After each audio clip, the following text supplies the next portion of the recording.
Hey yo, what it do, what it do? It's your boy Q, and we have 3 more weeks of regular season action for our Tech High School series, and y'all already know how it goes down on Wednesday, man. We Overwatch. Before we get into week 7 action, let's go ahead and take a look back at week number 6, checking our teams around the league and kind of look at the schedule for today's game, so let's get down to it. And in Division 1, things got started off with Penn Trafford able to keep their current win streak, able to bring it up to 3. And for Penn Trafford, they were able to win in 2 straight maps. And it was Peridot King with yet another MVP performance. That kid shows up week after week, and that moves Penn Trafford to 4-1, whose only loss was to number 1 ranked Central Cambria. And speaking of Central Cambria, they kept their perfect season alive with a sweep over Boyertown. That's now 6 series in a row, and they have yet to drop a single map. And it was Hello there leading the way for the Inferno, 28 elims and only 4 deaths, dealing out 18.5k damage as well. Let him cook. And the Rangers from Forest Hills were able to move up to 500 after a sweep over Portage area. And it was Bloodhound holding it down. 40 kills along with 14 assists and almost 30k damage as Forest Hills moves up to 3-3 on the semester. And we also saw West Branch break out the brooms last week as well, as they were led by their tank in their matchup against Ferndale. While Ball Diff was able to prove that not only is their Wrecking Ball different, they proved it doesn't matter what tank they're rocking. 27 elims, 4 deaths, 16k damage, and almost 15.6k mitigated, holding it down from the front line.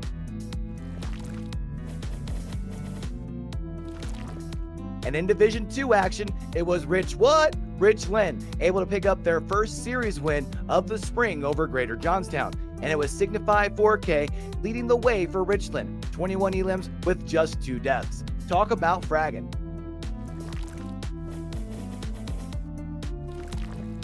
And Boyertown were also able to find their first win on the spring semester last week in their matchup with Salisbury Elklick.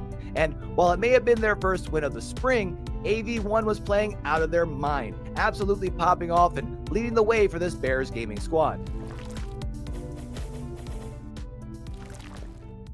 And West Branch were able to keep their undefeated spring alive with a dominant performance over Portage area. Not only a sweep, but that's now 6 straight maps on the semester. They haven't dropped one yet. And with performances like we saw from NY Trickster, you can see why. 39 elims with just 4 deaths, 1 elim away from a 10 KD, while putting out almost 14k damage as well. Talk about efficiency. And wrapping up our Division 2 action was Forest Hills taking down Ferndale, and that was also a sweep. Matter of fact, all of our games last week were sweeps. Must be something in the water. But for Forest Hills, they were led by Thin Blade, who popped off with a 32 KD. That's right, 32 elims along with 8 assists and just 1 death.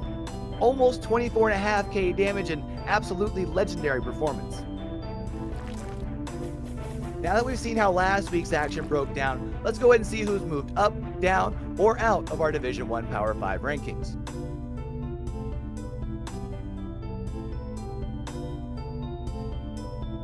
And y'all already know we can't leave out our Division 2 squad. Here's their Power 5 rankings as well.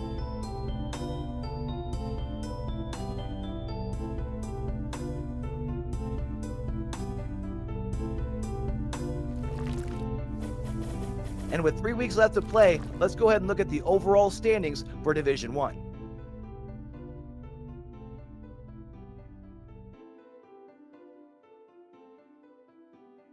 And here's how Division 2 looks heading into today.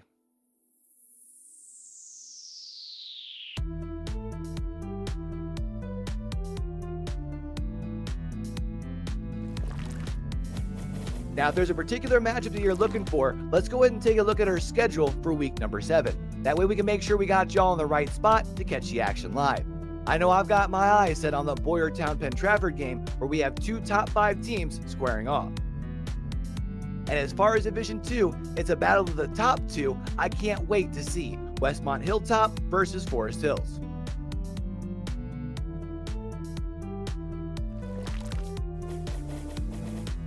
But with that being said, it's about that time we get down and do what it do. It's time for week number 7. Good luck to all of our competitors out there. And don't forget, we've got more content than ever heading y'all's way over on social media as well as over on YouTube. Those top 5 plays have been spicy this year. So make sure you're getting involved, hitting the like button, leaving a comment, and don't forget to tell somebody, to tell somebody, to tell somebody about it. Until we do catch y'all back over here for the next one, man. Don't forget, with everything crazy going on in the world today, be true, be you, be sincere. Game hard and love hard. All right, y'all. It's your boy Q, signing out.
Hello, everyone. Welcome back to the TEC High School series, and welcome back to me. That's the more important thing, right?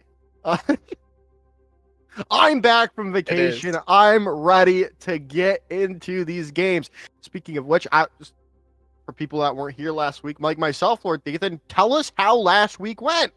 Oh my goodness, there were some absolutely exciting matchups that took place last week. I actually can't remember all of them, but I know that in particular we did get to see some Boyertown last week. It was actually really exciting, and we get to see them again today. They're actually going to be one of our opening matchups. It's going to be themselves and Penn Trafford. Yep. Well, I think we also got to see, like, very briefly last week. We actually missed one of the maps, I believe, in the Penn Trafford game with Forest Hills. That was going to be D1 Overwatch, and Thrasher, Peridot, the whole crew all really came to play that day, and today is really going to be no different, especially in a confrontation with Boyertown. When you think about the fact that Penn Trafford is sitting really comfortably in that, I need to find Overwatch. I was looking at Valorant. It doesn't matter. They're still in that number 3 spot. In Boyertown, not too far behind. Penn Trafford 4-1, Boyertown 3-2. This is the opportunity to even the scores. Yeah, even the scores on the, I believe the record case, not the not the map. My dogs are going crazy. They're so excited about this matchup. Yeah, they're so excited that we're definitely in the same room right now. And that we're definitely casting right by each other. Right next to each other. I could definitely just reach over and you're right there. That's definitely the case, right? Right? I think so, yeah. You're over there. Hello, Joker. But as you can see right now on our map pool, we are headed into Samoa for our control point of the afternoon. And it looks like we are going to be on Village to start out with. As interestingly enough, if we transition over into the game scene here, we're looking at two different comps. Two extremely different comps in that fact. These are some good comps as well to roll out onto Samoa with, at least for this map here. Penn Trafford has committed themselves to a pretty ironclad identity. It's going to be Thrasher on the Doomfist and Unknown Roses, Peridot, and Basement all rolling out right after them. Now, for oh goodness, Boyertown here. It's definitely a lot more brawly. The one outlier here for Penn Trafford is actually Coops on this May. It may be a big game changer for them, but it also might be something that breaks their composition. Yeah, Penn Trafford kind of running as close to meta as we normally see, but Nugget is going to come in to take Basement out of the fight, but it's going to be traded back immediately, Period is going to be able to take down Kruger out of this fight, but still there's some punches coming through from Thrasher, but they're going to be separated and taken down by Junkrat Minaj and Death as well. But meanwhile, Penn Trafford have already gotten the capture of the point to start it off, and Period has found another kid. And Unknown Roses is going to get on that feed as well. And it looks like Penn Trafford are going to be able to stabilize, especially with the Kunai taking Death out. Hey, Coops on the May ended up paying off as well. That wall to buy a little bit of time to make sure that that Penn Trafford knew what they needed to do to stabilize there. That's a big deal. Peridot's coming into this with a free win condition, a quick stick onto Sky Jelly, Kruger, Nugget, or Junkrat when we don't have the cooldowns that we need to survive that ultimate from Boyertown. It is actually a big potential win condition, but we'll have to see if they end up being able to go for that stick. Kruger's actually going to be on the far now, making life a little bit more complicated for that Tracer player. Yeah, it's going to be a little bit more difficult. It's going to be really up to Coops to land those icicle shots to take Kruger out of the fight with a punch coming through, and Nugget so very low. Going to be able to wraith away for the moment, but another punch comes through and another bit of damage comes in with a pulse bomb taking Sky Jelly out. The punch comes in yet again, still looking for more, and then it's going to be Junkrat Minaj going down, but there's going to be Thrasher paying for it with their life, so Death can open things up a little bit more, and the point is going to be pressured out, and Nugget's going to take down Unknown Roses fully, allowing Boyertown to rotate to the point, take some more point fragments, and look to flip it over before it gets really out of hand. Even though the Coalescence invested by Junkrat Minaj, there's still an opportunity, especially with Thrasher still on the point, but the point is going to flip at 79%. for Penn Trafford. Yeah, this is a big. This is actually big for Boyertown. It's an opportunity to inject a little bit of their agenda into this match so far. Hard to do so when you're dealing with a Thrasher in Meteor Strike, able to regenerate a little bit and make sure that that the rest of the team is ready to commit here. As now, Kruger gonna go down. That Blossom, though, has found a lot of damage, but the follow-up needs to be there for the rest of Boyertown as the Pulse Bomb takes down Sky Jelly right after they're able to res Kruger back into this fight. I don't know which would you rather have right now, but you don't have the point any longer if your Boyertown is Penn Trafford were able to flip it back over, and they're already up to this last fight territory with all the picks going in their way. Death is already out of this fight. There has to be a huge barrage coming in, but Unknown Roses on a sliver of HP stays alive, takes Kruger out, and it really allows Penn Trafford to hold on. The Kitsune Rush with the sound barrier coming through. It's just so much overwhelming presence to be able to deal with if your Boyertown as round number 1 goes the way of Penn Trafford. And you know what you would have had to deal with if you were Boyertown, Joker, is a May Blizzard in the case that you were able to touch the point and stay there for longer than 3 seconds. And in Thrasher's Meteor Strike, if he just landed one more punch onto a hapless member of Boyertown. For that school, it is a tough start to this series. You've gotten a really good introduction, a very clear demonstration of what exactly the strengths Penn Trafford have to offer this series look like. It's the aggression, it's the oppression, it's the pressure on several different angles, and it's as well, it's those big 3-2-1 dive counts, you know, Joker. It's those moments that you see Thrasher go in with a Meteor Strike, but it's not Thrasher who finds the final blow, it's Paradox right there with them. And now you've got Coops on the Soldier 76, and if you want to talk about the pressure game, holy moly, they're going to be contributing to that. There's going to be so much damage coming out from the Soldier 76 onto Nugget when they're trying to hack, onto Kruger while they're trying to off angle, onto Sky Jelly when they're on their pedal. Penn Trafford is all set up to win this series, but we want to see Boyertown turn it around. Yeah, I mean, I like the Soldier. I would love the Sojourn, though, if Coops could pick that up, just because of how much better Sojourn is at all. I mean, that it would be just pretty much basic meta, besides the Orisa pick would be the meta pick, but hey, it's not really mattering for Penn Trafford right now because Thrasher and Period are coming in clutch. 1 and 2, 3 picks, and Basement comes in there late and takes Sky Jelly out, and there's going to be the first point, or the point taken yet again. You know, the other thing about Sojourn that's helpful is you get a character that's highly mobile. Now Soldier's still got his legs, but Sojourn with her slide and jump, you know, it's a timing that works a little bit better with Thrasher, who's already finding these picks yet again. Yeah, not to mention the disruptor shot. It's huge right now too, but again, it's just not gonna matter, you know, because I mean, why switch things up when everything's working your way? Is almost able to take Death out there. They have made the swap over to the Sombra has been in play through this, and they might be able to take down Thrasher here. They do have the Meteor Strike available, and Thrasher, you know, just goes right in the face of Death, takes down Nugget, looks for more. There's going to be a nice anti-nade, though, so Thrasher might be down. A punch in the air, a nice 360 play, and they're still not able to take them out of the fight. Still just trying to dislodge Thrasher from this point.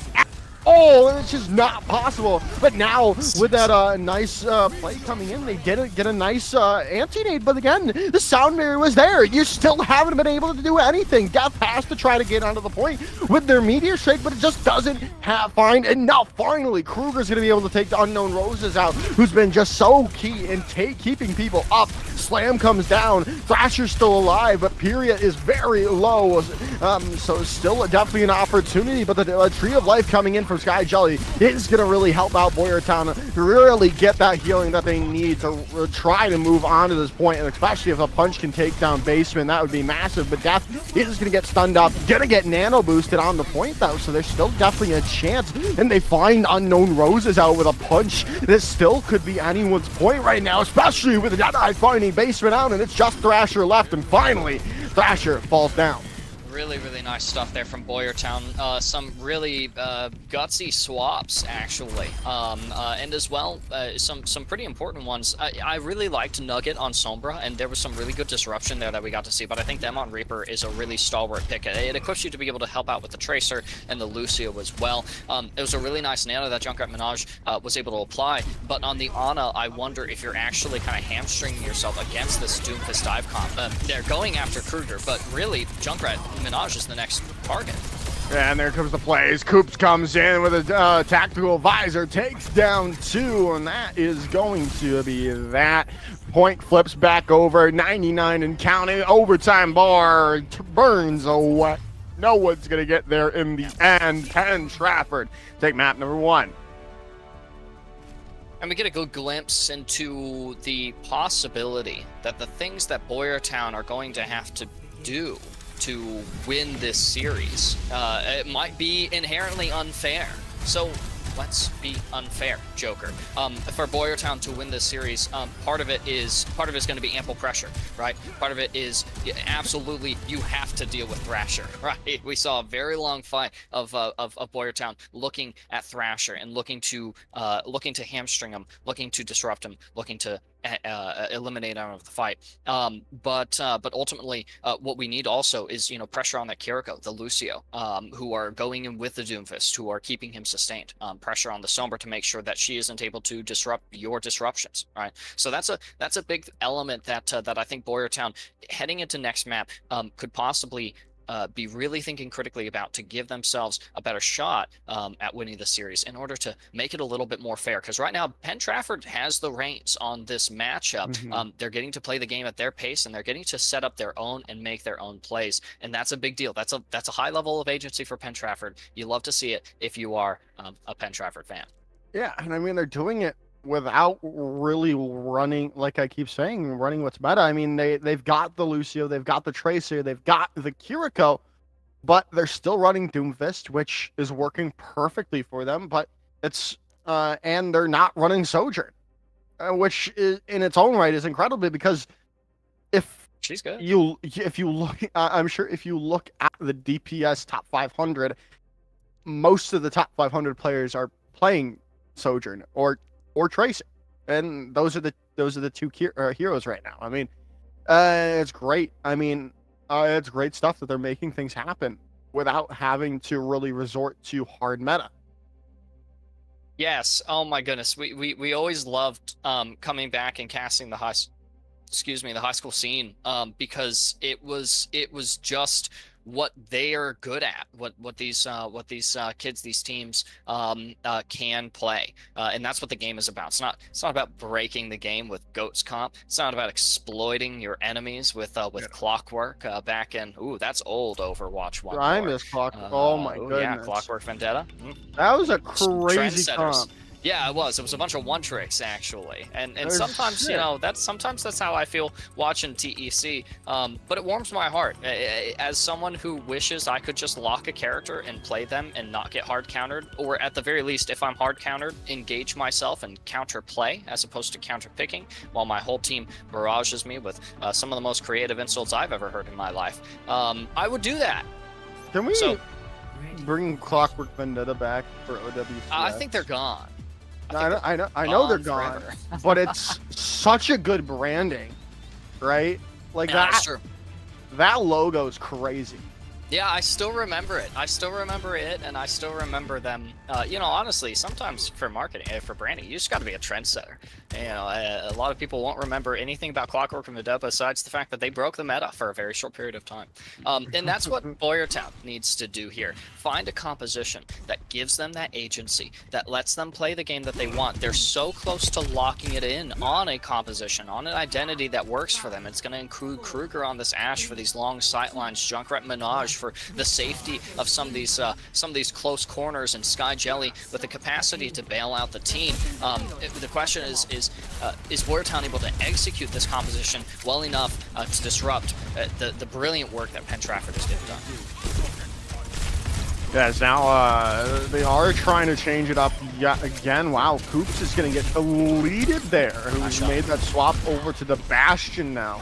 No other changes from Penn Trafford, though. So there's still a good opportunity for, especially finding Kruger out there. Spirit is going to be able to take them down. Nugget very low as well, but you're going to get the healing in from Junkrat Minaj, who's still on that mana. But, well, they're healing their other team. They cannot be healing Sky Jelly, who's taken down by Thrasher, and now they might just not be able to heal at all as Junkrat Minaj is taken down, and Death very quickly behind. They're just going right into the face. Period takes him down, and that might just be point number 1 going the way of Penn Trafford.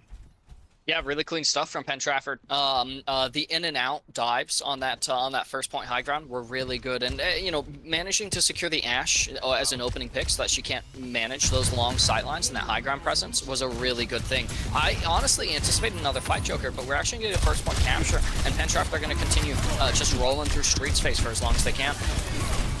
Yeah, as Coops has already found Kruger out of the fight. This is not good at all.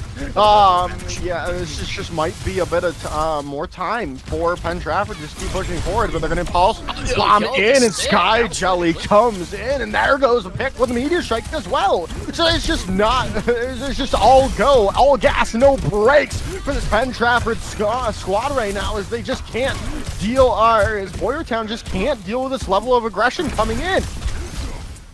Oh, and the disruption. I actually, you know, I really love watching the way that Death and Thrasher play around each other. I know that Thrasher's like our resident TEC Doomfist player, but Death has actually been a lot of fun to watch so far. I think that they have a really good grip on that matchup. Still, I wonder if Winston would be better here. The team can play around the barrier. You've got Primal as an ultimate, which is really, really strong. Like I said, I mean, what's the matter right now? Orissa's so good. That would be a perfect place just to get disruption onto Thrasher's Doomfist. But speaking of disruption, there's going to be a Nano Fist coming through. Thrasher and Unknown Roses, though, have found 2 picks. There's still an opportunity, especially if they can find another pick, as Thrasher's still in the back line, taking Sky Jelly out. They still need some health, but they're going to get that with that healing passive that comes through now. They're up to 170 now, still trying to wait it out, and you might be able to take down Death, but they are going to have to use the Meteor Strike. Meteor Strike coming in as well from Thrasher, and Death goes down, and that's going to be the capture of the point. With quite a bit of time left over as well. 447 pushing into this last objective. If you manage to get a really solid push, you could possibly end up with more time than you started the round with, which would be not really a huge luxury here for Penn Trafford, but really a convenience. It's some insurance to make sure that that if they lose, they don't lose as badly as they possibly could. I want to make sure you keep a hold of Nugget there with the Death Blossom, which they're looking to set up, and just the time wasn't quite right. That's so unfortunate. And the Pulse Pump Stick coming in again. Artillery configuration invested as well from Coops there to just push him back. Thrasher is getting caught out, getting a lot of damage onto him, but again, they're just able to find the picks. They're even in the midst of it all, and there goes Nugget down in the midst of their Death Blossom. Just not looking good whatsoever. They just can't stop the train. The crazy train that is Penn Trafford has no brakes right now, as they as there's going to be the Kitsune Rush coming in as well, and this is just all but over. Finally making the swap over to the Orisa is Death, but it might just be a little too late, and it is. Then you know what? Everything's coming off the rails like a crazy train here for Penn Trafford, Lord Ethan. Crazy train. Are we allowed to do that? Are we gonna get DMCA'd for you No, and I serenading our Twitch audience? No, it's a cover, right? It's a cover. Yeah, it's a cover. It's a cover without use with backing track, right? That's right.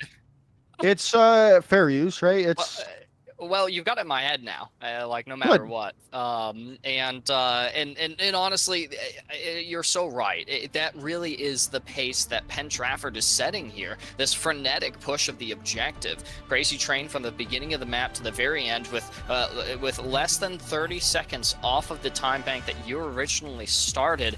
It's a fantastic look so far for Penn Trafford, and honestly, Boyertown is going to have their backs against the wall here. This is an extremely challenging situation that they're going to be in, but ultimately, if Penn Trafford are able to keep a hold of this series, then what we're going to end up seeing is really what that cutoff looks like, Joker. And I'll probably end up talking about this a little bit after the series, but what is the difference between the top 4, 5, 6 teams and the rest of the ladder in TEC? What does that look like, right? The schools like Boyertown, Winber, Central Cambria, Gateway, Forest Hills, right? What's the difference between them and your Chartier Houston, right? And is the cutoff Penn Trafford? Right, it's up to Boyertown to find out here in their attacking phase. Yeah, right now I think it is the only ones that can really put any damage against Chartier Houston, or oh my goodness, what? Central Cambria. Central Cambria is the only team right now besides Winber is probably this Penn Trafford squad. But again, if Boyertown comes out with this huge play, but right now I don't think we're seeing it. Kruger, however, though, is going kind of crazy. It's gonna go popping off, finding a couple picks, and the swap has been made by Coops now over to the Faro, which is definitely an interesting choice for this point of Route 66. And Nugget gonna go in there with the Sombra, finding 2 picks. Yeah. Really good stuff from Nugget and Kruger, actually. Great uptime, great kill participation. Had some clean sticks there with the mag grenade from Kruger, as well as some really nice patient shots. Hopefully we get to look a little bit more at Kruger. Look at the time that they take in between their bullets. They're making sure that those are bullets that they will hit. Really good example of what a good DPS player is going to look like. Yeah, really good stuff right now, and I mean, we're kind of finally seeing Boyertown take control of this of the map, and that's not something we haven't seen at all. And now we're seeing Penn Trafford forced to make some swaps. Basement's gone over to the Ana now to try to deal with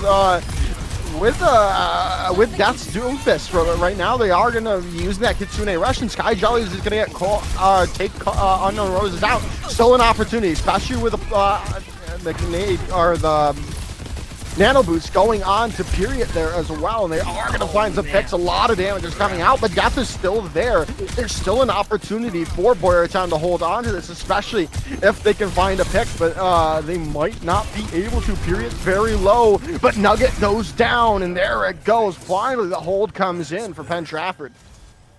We can sit here and be like, oh, nice hold from Penn Trafford, but you know, let's be honest with ourselves and each other. That was tenuous at best. That was harrowing for them. Boyertown almost managed to cap that, and they did force some interesting adjustments into the composition of Penn Trafford. I think that Boyertown are actually making their odds better and better. They got an EMP to open up this fight with as well, even though they're suffering down 1 right now. Almost 2. They're gonna lose another person here. Yeah, they've lost Sky Jelly, they've lost Kruger, they've lost Death. Yeah, it's GG go next. You have to reset. Yeah, and you know, it's important that they'll have utilities for this fight, but at this point you really want to be careful about staggering here, because you know that that Penn Trafford has ultimates to use, and they're still picking off people from you, and you have ultimates that you need to use, and in order to use them you need a decent setup, which means you need to be in a position where you're not taking poker risks and losing people. But Thrasher is making that so hard. Yeah, really making it hard, but finding Coops out is massive for Death, and Unknown Roses is incredibly low, gonna be able to get away, and so is Nugget for the time being, hindered up thanks to the grenade, the magnetic grenade. Now Deadeye finds out Thrasher. This is a perfect chance for Boyertown to take the point, especially finding Period out. Coops is back though, they found Nugget, but again, I just don't think it's going to be enough. They've got to be able to progress through this choke area, and they're not going to get there in the end. No, they won't. So Boyertown's able to capture that first point. And it's just really good stuff from them. I want to highlight a couple of things that we didn't get to talk about in the previous fight as Death cleans this up. Obviously, we mentioned Kruger and the precision on the Cole Cassidy. Nugget on the Sombra not having to pull the trigger on the EMP is a big deal. Pay close attention to when we have Ana players and the nades that they're landing. Back when Junkrat Minaj was on Ana, there are some really big nades, and honestly, they're into the rally for this next fight, which is going to make staying up in Street's face, pushing this card along to where it needs to rest to capture that second point, much more straightforward, especially considering the ults that are online here for Penn Trafford. Yeah, they've definitely got an opportunity, but Period is going to get caught out there. Nice play yet again from Nugget on the Sombra, who has just looked really good, and he's going to take Coops out as well. This just to allow Boyertown to really take point number 2 as Nugget just keeps on wrecking. I mean, Nugget is killing it. The whole team is killing it. You've got Junkrat Minaj was the only one to die. They were still able to apply the rally to their team. Nugget's still able to hold on to the EMP, and the rest of the team is securing their kills. Now, pulling a Nugget on top of the objective, standing still on the point. Don't do that. Actually, we're about to scrim this week, Joker, or we're probably on Friday, and I told my team I'm so tired of them standing still on top of the objective. I'm gonna remove them from the custom game lobby in scrim, and the team will fight a 4v5. But this isn't really the place for that. There's a fight happening. So they rush to play in. Yeah, huge EMP though coming in from Nugget, just wraps it all up. Death is there with the cleanup, and this is looking so good now for Boyertown, who have been able to take everything in their favor on this attacking phase. It doesn't have to be perfect, it just needs to get done. As an English professor of mine from back in the day once told me, and that's exactly what Boyertown is gonna have happen here. They just have to survive and Sunday Visor. Goodness. Unknown Roses is taken down. Huge pick though. Death has been a linchpin of this entire offense, and well, finally they're able to take them down and force a reset from Boyertown. Which is pretty tough, honestly. They had ultimates, so they committed into that fight from both sides, actually. Although Penn Trafford has a little bit of an advantage. Nano and Meteor Strike compared to the Deadeye that you're hoping to have from Kruger, and only a minute and a half remaining. This is a tough fight that you're setting up here. It really is. It really is indeed. Especially since Thrasher's already a go on the high ground, but they're going to have to force out Meteor Strike because they were already around half HP. Gonna be popping it down, and Nugget's going to go. Oh, that's huge play. Deadeye is going to take down Kruger. They get caught on that moving platform. Going to be taking that wall damage and going to be going down. Penn Trafford hold again, and 45 seconds between them and victory.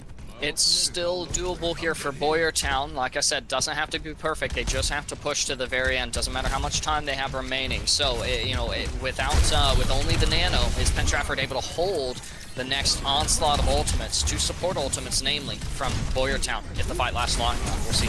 That's the question right now, and Thrasher's deleted. Now Death has the Meteor Strike available, but it's shaded back. Junkrat Minaj is gone, and Period has an opportunity for the Death. Deadeye is going to take Kruger out. Meteor Strike trying to take him down, but Period still finding picks on to Boyertown. And now it's on to 5 seconds remaining, and it is going to be procced up. They've got an opportunity to try to turn this around. They've got the rally available, and it's going to come out from Junkrat Minaj, but in response, the Nano Boost has been invested, but Coops is gone. Period is so low. Need to heal your Cassidy. They are traded out. Junkrat Minaj is no longer there, and Nugget is falling down. It's just 2 players remaining, and they're gonna get just crushed by Kruger, by the Meteor Strike of Thrasher, and it's just Death remaining. It's going to take down Basement, but it's not going to happen. There's no chance for victory as Penn Trafford take the map and the series. Really nice stuff from Penn Trafford. Absolutely fantastic showcase of all the strengths that we're all too used to. I like Death getting a little bit of time in the sun here in the play game. But this was a massive EMP Meteor Strike that we got to see towards the end of the series, in a series where Boyertown, honestly, on Route 66 really stepped up the win conditions. Really did more to make sure that they were going to be able to have a little bit more agency during those fights, set up more of those plays that they wanted to go for, and play the characters that they wanted. From Boyertown, yeah, it ends up being a perturbing loss, perhaps, is the way that I might express it, being a Boyertown fan myself. But still, at the end of the day, you get a little bit clearer of a picture of exactly what that cutoff looks like. The top three teams in the TEC D1 Overwatch, and now Boyertown knows what they have to beat come playoffs. Yeah, and I was thinking to myself, I mean, we were talking about, it looked kind of one-sided in that first map, but and then the attacking phase for Penn Trafford, but we moved over to the attacking phase of Boyertown, and we saw what can really happen when Boyertown is in the driver's seat, and especially during playoffs, if that happens, there's definitely a case to be made that Boyertown can put up with the best of them, like Winber, like Central Cambria, and we saw it right there against Penn Trafford. But right now, they have to cut their losses, and unfortunately, now they are 3-3 going forward. It's not really what you want to be, especially since let me, if I can pull up the standings right now. Let me see here, Mr. Lord Ethan, where they would be now if my computer wants to start working. I think they end up. So they're gonna be tied with Forest Hills until Forest Hills plays their game, right? So they're still. I don't remember how. Do we know how many make playoffs? Does production know how many teams make playoffs? I thought it was top 8. Top 8, that's perfect. So you're still in it. Obviously, you want to be towards that top end of it because you don't want to be the team that has to play Winber or Central Cambria round 1. I don't think that's gonna I don't think that's gonna be the case for Boyertown, but anything can happen in the last couple of weeks. We are gonna head to a short little break though, before our next matchup between Winber and Greater Johnstown Division 1. So stick around for that game right after this short little break.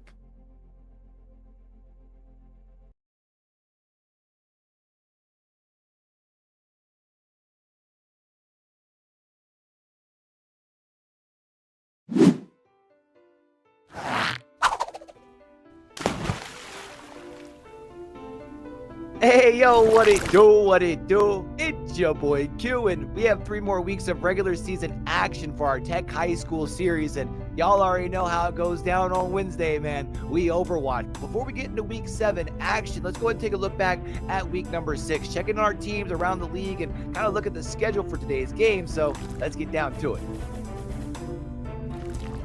And in Division 1, things got started off with Penn Trafford able to keep their current win streak, able to bring it up to 3. And for Penn Trafford, they were able to win in 2 straight maps. And it was Peridot King with yet another MVP performance. That kid shows up week after week, and that moves Penn Trafford to 4-1, whose only loss was to number 1 ranked Central Cambria.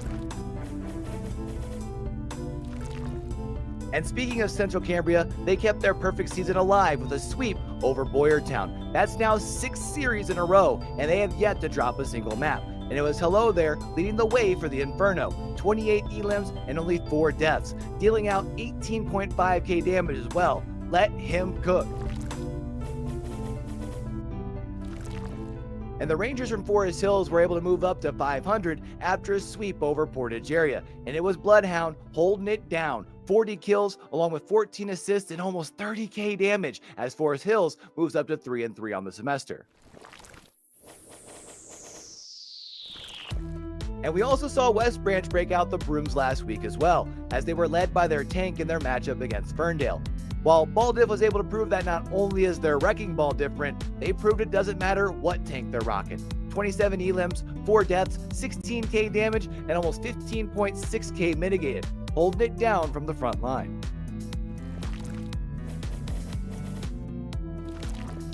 And in Division 2 action, it was Rich Richland able to pick up their first series win of the spring over Greater Johnstown, and it was Signify 4K leading the way for Richland, 21 elims with just 2 deaths. Talk about fragging.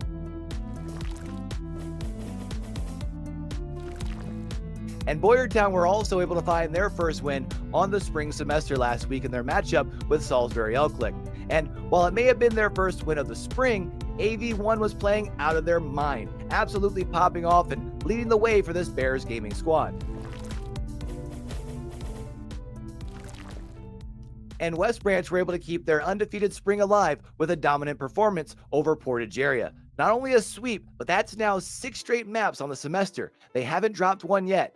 And with performances like we saw from NY Trickster, you can see why. 39 elims with just 4 deaths, 1 elim away from a 10 KD, while putting out almost 14k damage as well. Talk about efficiency. And wrapping up our Division 2 action was Forest Hills taking down Ferndale, and that was also a sweep. Matter of fact, all of our games last week were sweeps. Must be something in the water. But for Forest Hills, they were led by Thin Blade, who popped off with a 32 KD. That's right, 32 elims along with 8 assists and just 1 death. Almost 24.5k damage and absolutely legendary performance. Now that we've seen how last week's action broke down, let's go ahead and see who's moved up, down, or out of our Division 1 Power 5 rankings.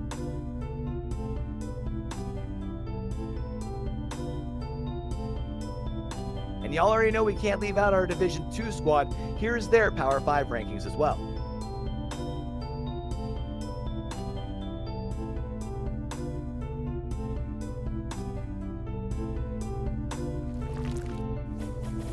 And with 3 weeks left to play, let's go ahead and look at the overall standings for Division 1.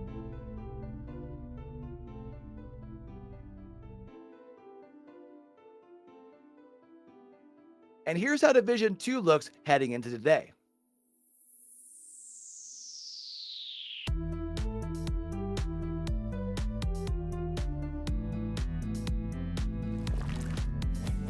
Now, if there's a particular matchup that you're looking for, let's go ahead and take a look at our schedule for week number 7. That way we can make sure we got y'all in the right spot to catch the action live.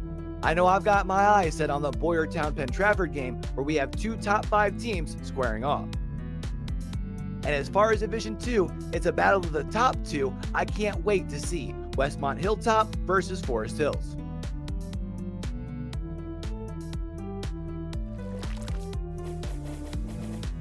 But with that being said, it's about that time we get down and do what it do. It's time for week number 7. Good luck to all of our competitors out there. And don't forget, we've got more content than ever heading y'all's way over on social media as well as over on YouTube. Those top 5 plays have been spicy this year, so make sure you're getting involved, hitting the like button, leaving a comment, and don't forget to tell somebody, to tell somebody, to tell somebody about it. Until we do catch y'all back over here for the next one, man. Don't forget, with everything crazy going on in the world today, be true, be you, be sincere. Game hard and love hard. All right, y'all. It's your boy Q, signing out.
Hello, everyone. Welcome back to the TEC High School Series Spring 2024, featuring what other game than Overwatch? Actually, screw that. We're playing Marvel Rivals now. The game has not come out yet, but I'm actually really excited for that game. Completely off topic. But you know what else I'm excited for? This matchup between West Branch and Greater Johnstown. Again, two teams that are poised for a playoff position. And right now, these two teams are back-to-back, 2-2 as West Branch, and 2-3 is Greater Johnstown. And this is a perfect chance to get to vault ahead if you're Greater Johnstown, or and get back to 500, or if you're West Branch, be able to move up in the standings now. Yeah, the map differential for these teams is off by just one. West Branch Area High School just barely making it to a just a default 0. You know, no positive, no negative. But Greater Johnstown is looking to curb that -1 that they've got. So absolutely crucial for both of these teams that they are winning this matchup, which should lend itself to some pretty fiercely competitive gameplay. Starting off on Samoa Volcano, we of course have Ball Diff and DPS Diff rolling out on those dive characters, the Ball and the Genji. Ball getting a rework soon, or actually like having some of his abilities changed around a little bit. Should be pretty exciting. But at least for the present, we're still stuck with regular Ball Tech, so let's see if from Ball Diff here against this Sigma-based composition. I'm kind of confused with the composition that Greater Johnstown are running right now. We'll see how it works for them. You know, actually, this pick from DPS, very sneaky, and a Tracer dominated meta. Genji can still work well, but right now it's not working out. The game Slays, though, is going to take Gum out of the fight, and that's what I really like about this. They'll be able to run this Sojourn and run it well with Game Slays, but going to be taken out. Not going to be able to get the healing from Baihu Lei. Still, and maybe not. Now with Box finding the pick on the Baihu Lei, but DPS Diff is going to be able to take a Shirk and take Box out, and are able to really solidify their point hold. It's not really going to be too surprising to see Box to get a ton of value on this Pharah. It's just one of their signature characters, and with Slender on this Junkrat as well, you end up with so much explosive damage, and things could turn here for West Branch on a dime. But they need picks continuing to roll through them, like the ones they've secured onto Slender. They're losing people in the process, though. With Game Slay's gone, this is Johnstown's point to take.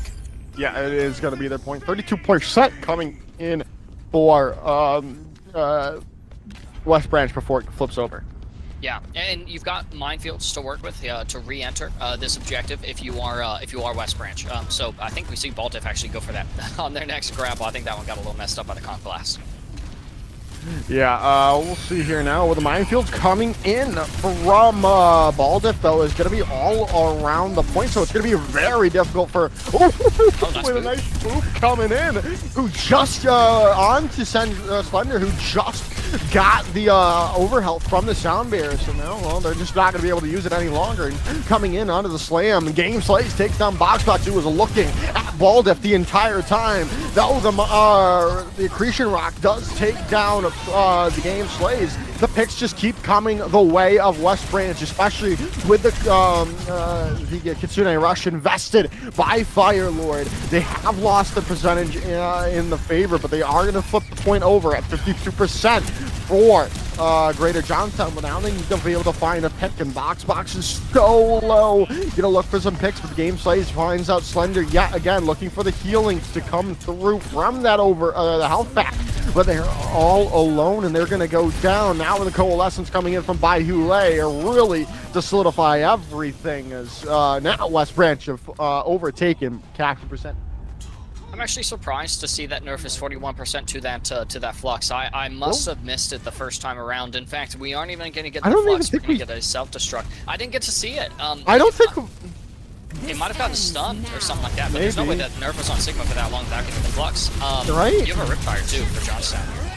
Yeah, Nerf is already going to take the game plays out, but there's a nice minefield yet again, and Gom is caught out. Riptire does find Firelord, so there's still definitely an opportunity to come back into this, but no longer with Nerf getting D-Mac there and Slender being taken out of the fight as Baihule going to heal the rest of the team up while Baldiff takes down Nerf's Baby Diva form. Yeah, so a reset here for Greater Johnstown, but it can't take too long. We're coming up on last team fight territory, 5% to touch, which means Box might have to go for it. Yeah, they are going to have to go for it and pay for it with their life. The touch is going to be there late, and Baihule going down would be massive. But Oni Reaper is going to be taken down. Still alive are the members of West Branch. The heal, Soundmeter is going to be there, though. So there's an opportunity to stabilize, but perhaps no longer, with the Dragon Blade coming through to really end things off. And, well, they're not going to even find the kills with it, but the rest of the team of West Branch will. And that is going to be round number 1 to the way of West Branch. there's an experience that that U Buffalo had an ESC conference this season. It was a tournament that we were poised to actually do pretty well in, and we have not had the season that we wanted. Really, just because it's not a testament to how bad we've gotten, although that's what I would tell you. It's a testament to how good all of the other schools have gotten. And I think that this is honestly a narrative that is not too different here, emerging in this matchup between Greater Johnstown and West Branch. To me, what this is West Branch can no longer post off of the things that have historically made them great. Other teams are going to start keeping up. Greater Johnstown, veteran talent, veteran school program, of course they're going to challenge West Branch here. For West Branch, yeah, absolutely, they had the first round win, but on Samoa, when we're heading to downtown, that means very little. Now their style now Greater Johnstown's style has changed, which means they have new surprises to bring. And honestly, that first round was already kind of rickety enough for West Branch. We'll see if they bring it back, if they continue to lock it down. But Greater Johnstown is poised to make this a highly competitive series. Yeah, definitely an interesting choice going over the Junker Queen now. Still very good at the moment, but Baihule has found Slender out. It is going to be traded back, though. The game Slays has been caught out, and still Nerf is going to be able to take down the turret of DPS Stiff, and Firelord now gone as well, and the point has been captured up by Greater Johnstown. Nerf is still frontlining very well, but taken down, perhaps they are going to go down. DPS Stiff is able to find that play, and now can maybe look to set up and take some players out with that turn, but not at the moment. Box is taking care of it. Still, there's not really been a real person to take full control of this, even though we have seen Greater Johnstown take capture percentage, but maybe no longer with the picks going to the way of West Branch. But Baihule is now down with Nerf coming back to spawn. The point has flipped over. Still, there is the fight breaking out. No one's giving up. There's still definitely a chance to hold on to this or get it back in your favor if you are Greater Johnstown. But nice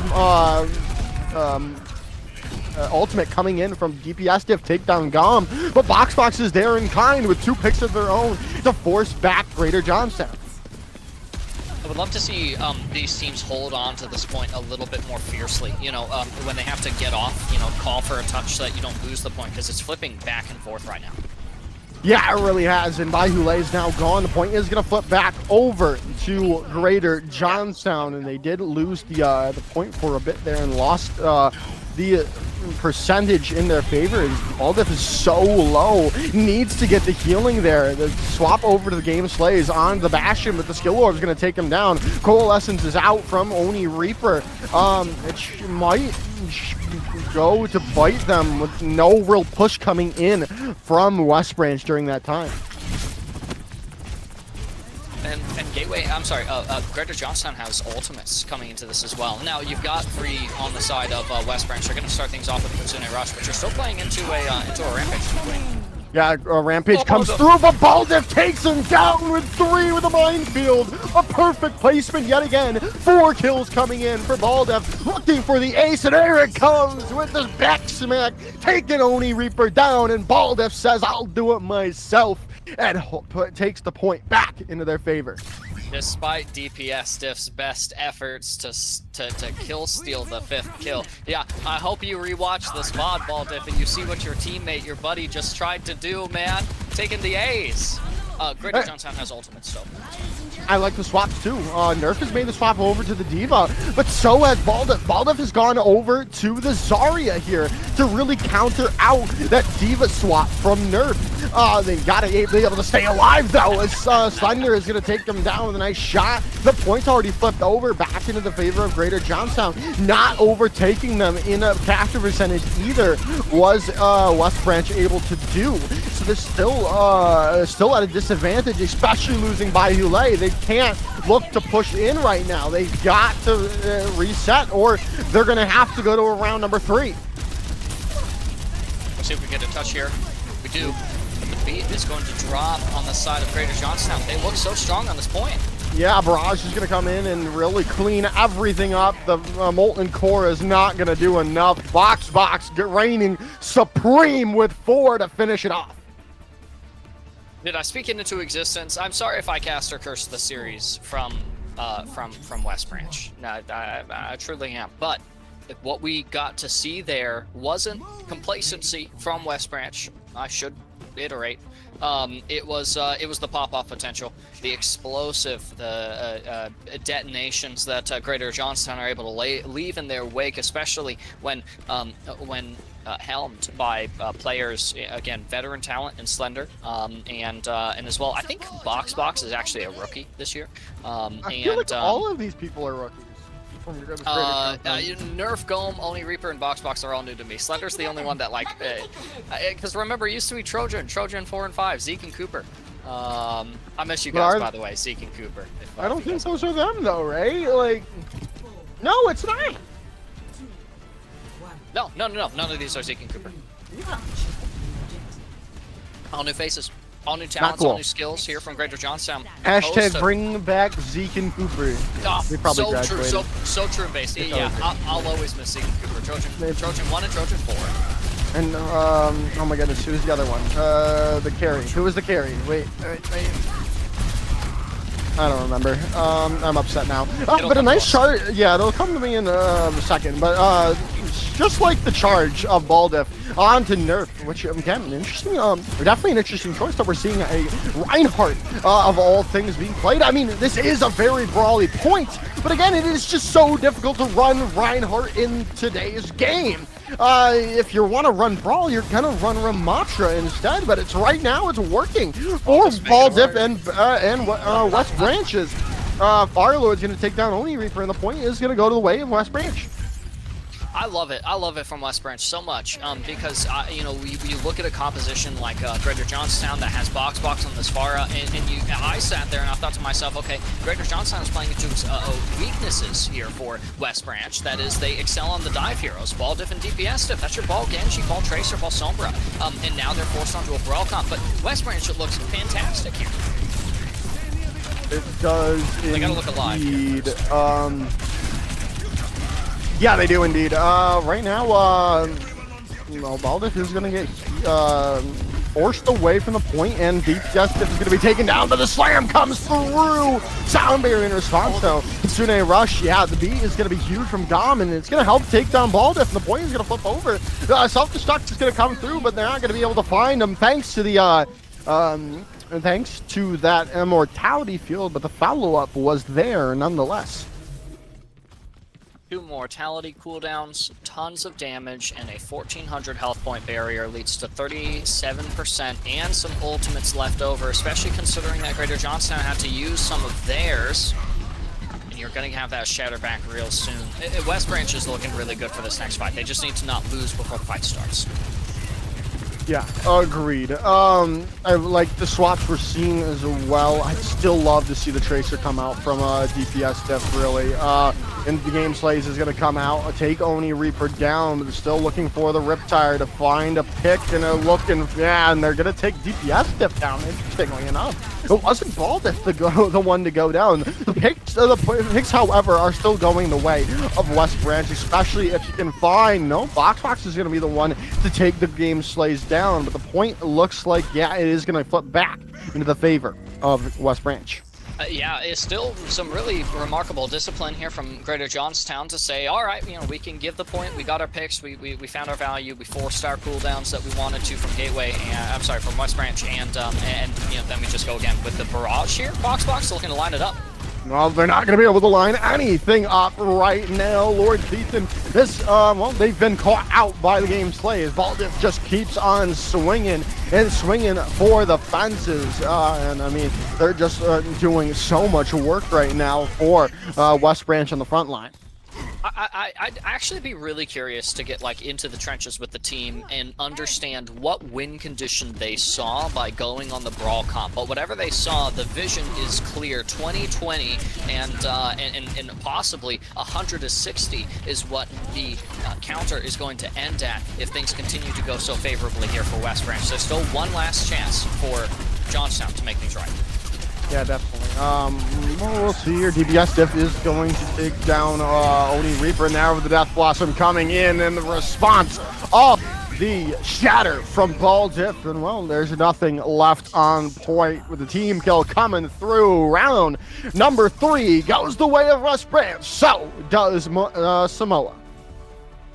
Yeah, I love that we got a 3-round control points to start off this series, though. Makes me pretty excited for the consecutive maps we're going to see, but West Branch may have figured out what they need to do to make sure that this series doesn't go more than that first. It doesn't go longer, or rather than the next map doesn't go longer than this one ended up going. Johnstown still with plenty of surprises invariably in their proverbial toolbox.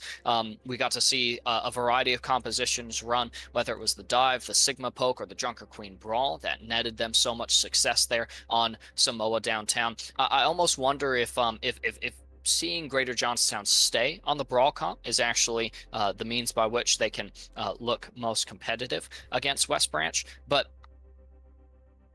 I'm not sure, Joker. Not sure either.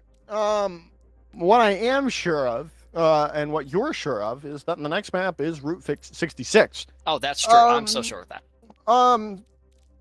Now the question is, what do we see from West Branch? Because we've really only seen 2 lucks from Greater Johnstown here. It's either Sigma or the Diva, right? Well, actually, we did see the Junker Queen as well, but nothing really has changed other than the tank role, right?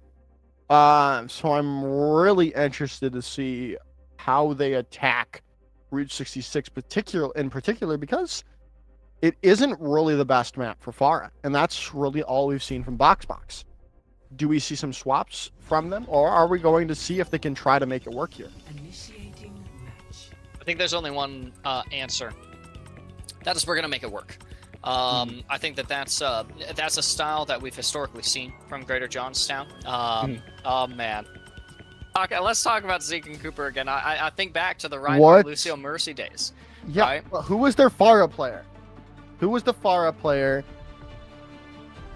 on Greater Johnstown? Who was it? My old man memory, my ailing, addled mind, my brain with holes in it. You want this old man, this ancient person to remember for you? Yes. Zeke and Cooper just have to like add us on Twitter. Greater Johnstown social media manager, be like, haha, you Nimrods, this was our roster back in 2022. Otherwise, I just won't remember, which is tragic. You know, I'll never forget Baldiff and DPS Diff. I know that much. That's a pretty iconic duo. And gearing up their defense here, we'll actually be getting a pause in. So won't be breaking out into the action quite yet. Maybe this actually stalls a little bit of time for me and Joker to run through some very old VODs. Yeah, that's what I'm doing right now. Try and find that last player. Oh, Bishop Carroll Blue. Oh man. Rest in pepperonis. You can't mention Bishop Carroll Blue and White and like not expect me to like get a little like misty-eyed. I miss them so much. I unironically miss Bishop Carroll so much. There's Bishop Carroll White. I'm gonna be saying this about all the schools at one point whenever people start I don't Oh know. my Either goodness, stop dude. playing Overwatch or whenever I stop casting as much. Who knows? You'll never stop casting. You can't get rid of me. I can't. I shouldn't. We have too much fun together, Joker. And this is going to be a fun match once it gets started again. I found it! Who was it? Who is it? River Galaxy! I can't believe that we forget River Yeah, I Galaxy. don't That's like actually, that, ooh, that's right? toxic from me. I'm so sorry. I know. River. Right? You're so good. River Galaxy, Trojan 1 and 4. We'll have to Cherry reminisce during the Bloom, break, because Cherry Bloom. Oh Game man. Genix. Yep, I do remember Game Genix. Oh man, now I'm starting to remember some old Forest Hills rosters, and the heart is breaking. So we'll restore it with a little bit of Overwatch. Some standing still on top of the cart. Guys! But we did get the answer of what what Greater Johnstown are going to do, and like you said, they're just going to roll with it. Nerf has gone over to the Ramatra as well. I like this. I like it a lot, especially if we were to see a brawl comp coming out from West Branch in response. But they are sticking with the Wrecking Ball, and it is just gonna be a little bit hard unless you can land that Ravenous Vortex right on to Baldiff. But right now, that just has not been in the cards. As Game Slice is going to go down super low and get taken out there. There's still an opportunity to take this fight.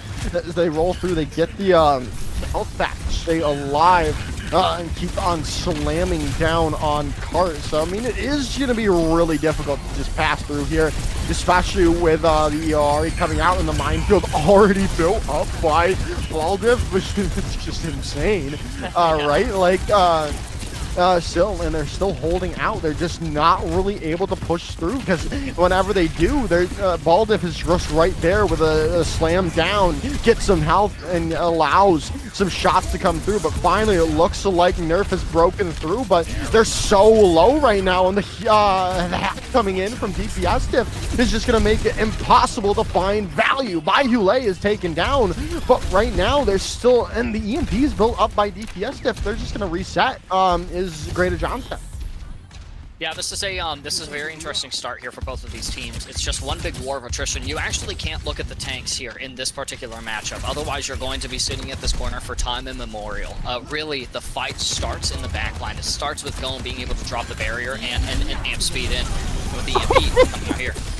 Huge EMP coming in from DPS Div. All 5 get caught.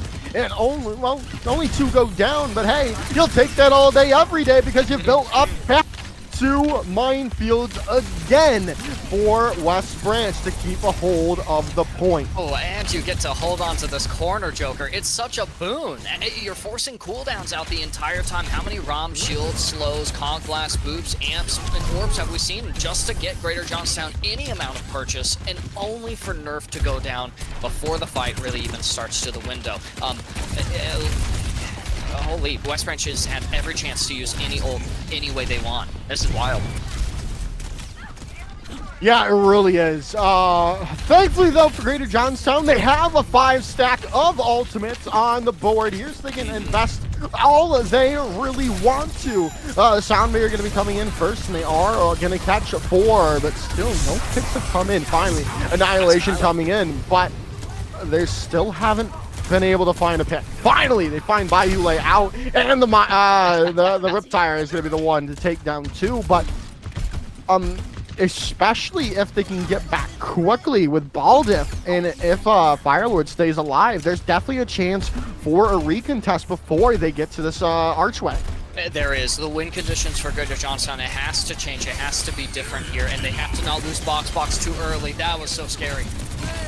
Yeah, and the minefield coming in is huge. Oni Reaper with the Coalescence is going to get some healing going, but Gom is taken down. Oni Reaper does not have the Coalescence any longer, and the Captive Sun goes right on to them as Box does stay able to take down DPS Diff. and now Baihu lays down. There's no the Fire Lord's still there, so there's still a bit of healing, but you need to be able to find the picks off the back of it. Box is looking for shots to come through.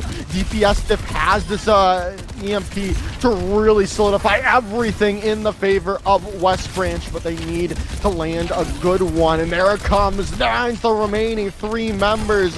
There's the tactical visor available, but they might just not even need it. With Game Slays taking down Nerf and holding on point 1 is West Branch.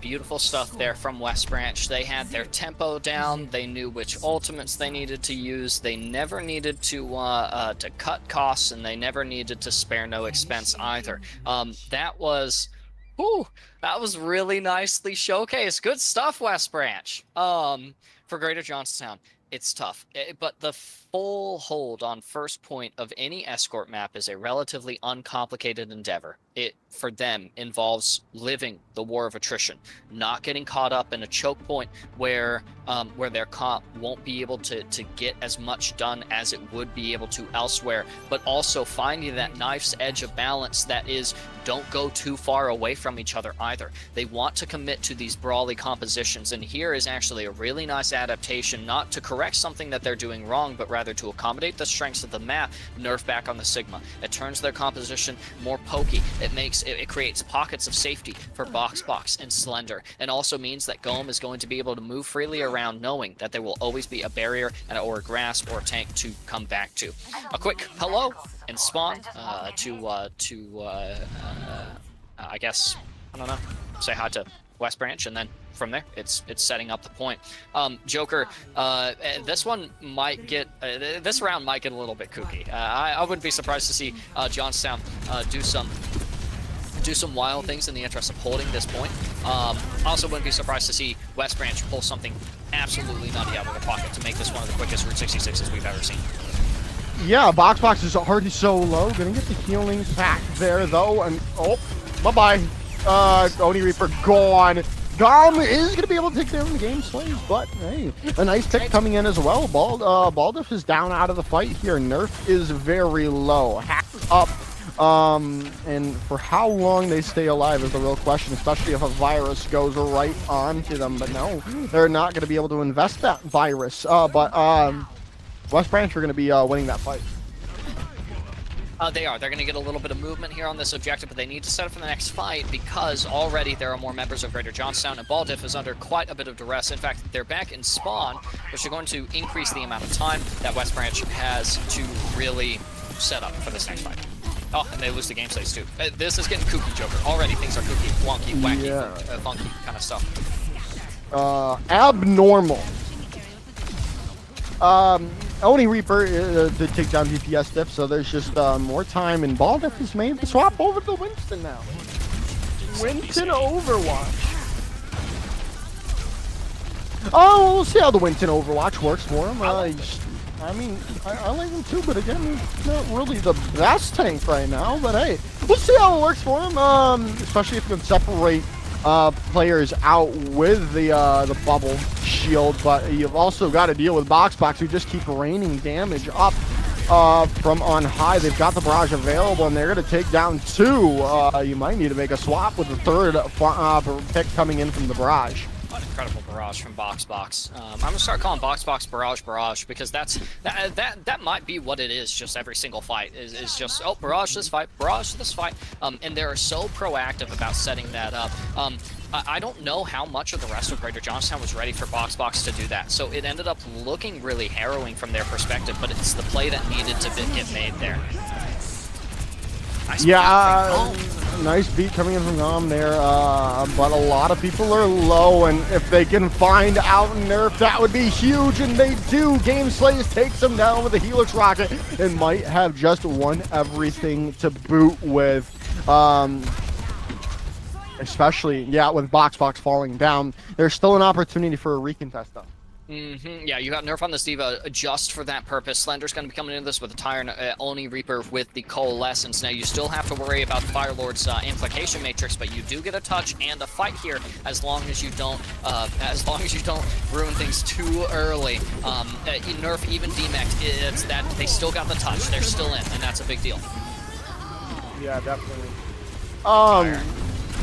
Pyre is out. Almost. It's very close to the end here, and Bayou Lay is caught out, but Boxbox goes down as well. The healing keeps coming through from Firelord. Firelord needs to say, uh-oh. That's actually so unfortunate. Gome knew that Gaze. they were on it. Gome knew that they were on it. Gaze Sensei TECC 9-0. No. No. Unfortunate stuff, It's Mr. tough. Lord Ethan. It's tough. And honestly, this is going to sound so schizophrenic, and it sounds like I'm coping so hard here on behalf of Greater Johnstown. And you know what? If I am, let me cope on behalf of Greater Johnstown. Okay, No. one of my all-time favorite squads. That objective, like hitbox, the area that you have to be in to technically be contesting or touching the objective, is different than it was in Overwatch 1. So I get it. Old habits, they die hard, and honestly, these are all Overwatch 1 players for the most part. Die hard. And so Like the movie? like the Christmas movie. Yeah, the Christmas movie. Still, Joker, we got a fantastic demonstration from West Branch. They still, it's that soldier voice line. I've still got it, is what he says, and that's what West Branch still has. They still have the means by which to win these matchups, especially challenged as they might have looked at times by Greater Johnstown, who really did bring the challenge today. I absolutely loved watching them romp around on the Junker Queen comp in particular, but man, getting to see West Branch mirror the Brawl style for honestly the first time in a very long while, I would wager, was really exciting. Yeah, it really was. We're gonna head to a short little break here, Mr. Lord Ethan, before our last match of the afternoon, which will be against with Greater Johnstown's Division 2 team, with them matching up against Franklin Regional. We'll be right back after this short little break.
Hello, everyone. Welcome back. It is time for our last matchup of the afternoon between Greater Johnstown and Franklin Regional Division 2. This is going to be a matchup against severing rankings in the standings currently. Franklin Regional currently third place, and Greater Johnstown currently 8th place. So this is a perfect opportunity for Greater Johnstown to move forward, move up in the standings. Franklin Regional obviously looking to maintain their place at the top of the leaderboard with a... Currently, they are 4-1. So they're looking to at least tie Westmont Hilltop in the standings. Yeah, and they might. They very could possibly get the tie that they're looking for. Honestly, it might depend on how this first round goes. We are going to be starting on Samoa for our starting map, no different than any of the previous two series. But this one might get a little bit funky, goofy, kooky, silly kind of deal, as the kids are saying these days. There's already been a threat, that if someone reneges on this deal that has been made, that we're about to see, they're gonna staple their hand to something. I actually didn't get to read the comment. Yeah, I don't know. The stakes are high for this one, Joker. That's what I do know. And to start it all off, to give us the first intro, I think that we're gonna start with Orion. Wait, this isn't really a Ryan 1v1. You can't use her! Just a damage tether. What the heck is this? Boo! Honestly, deserved. I think going down because of the damage amplified Trojan 4, which... LOZ... Is that Zeke or Cooper? Oh, no. Okay, alright. LOZ... Well, what the heck? So now I think you can't say a Ryan 1v1 and then bring out a Mercy. That's just ridiculous. I'm disappointed moves from Greater Johnstown. Yeah, and so now the real fight can begin. Yeah, the real fight can begin, and Greater Johnstown are the ones to get the first capture going their way. And Mateo, they're looking for some damage with the Echo with a nice pin coming in from Banana Boat off the side of the map. They both go, but Greater Johnstown still are control of the point. They do, and Velocity's also pressured out any threats that could look to retake. It's Mateo's actually still looking to fight that, but at least for now things will settle down just a little bit. You'll still have these one-off fights. Actually, I think it's I'm sorry. I think oh goodness, wow, there's a visor that went out, and it's not on the point either. Shatter coming through onto Zeke as well, taking down everyone. Is Banana Boat looking for the charge onto Velocity, but they get caught out by the sticky bombs of Mateo, and Franklin Regional take control of the point. It's a long overdue as well. Yeah, get Golem out of there. There we go. Children, I'm sorry, they got a Katsuni Rush to work with, a duplicate as well, coming up in this next fight. Now that the silliness is concluded, it's time for the real game to begin. Yes, indeed. Shatter coming out, but did anyone... Yeah, no one got in it. Sunny Bro gonna be able to slide away. Sound Bear coming in from Gom to really hopefully solidify everything for Greater Johnstown, but that might just not be the case, as Banana Boat with one swing takes down two, now three, as Velocity quickly goes down, 37 and counting for the side of Franklin Regional. Yeah, gets the spray and the hello as well. Super classy over here, and Greater Johnstown D2 possibly keeping it classy here is putting Slender on the Junkrat. We know these names, Slender and Gum, and diving in, but I think they're going to sacrifice themselves for the cause. Yeah. Yeah, and Only Reaper as well, as Mateo is going to come in and take down Slender.